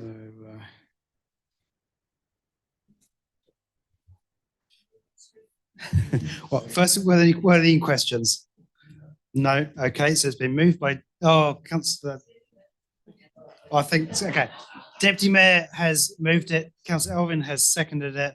I don't think there's any debate. Or Councillor Daly, please. Yes, sorry, I did have a question. Go But for it. in terms of background and point 2, can we just have a brief explanation on this, the board currently has a good skill set across all areas and covers all bases. And secondly, the board feels funding can be better utilised in other areas of its operations. Can we just have a quick explanation on this one? Pretty self-explanatory, but they pay the trustees money and now they won't. Is that kind of? Through you, Mr. Chair, yes, that's correct. Yeah, so are they losing a trustee, or they'll have the same number because of the tangata whenua trustee? Is that correct, or am I missing something? Through you, Mr. Chair, they will have one less trustee for 1 year. Okay. Okay, so no more questions. It's been moved by the Deputy Mayor, seconded by Councillor Elvin. All in favour, please say aye. Against? Carried. So we now need to adjourn, and I'm being told that we have to adjourn until 12:30 tomorrow. So can I have a mover and seconder to adjourn? Councillor Joyce, Councillor Dinsdale, all in favour, please say aye. Against? Carried.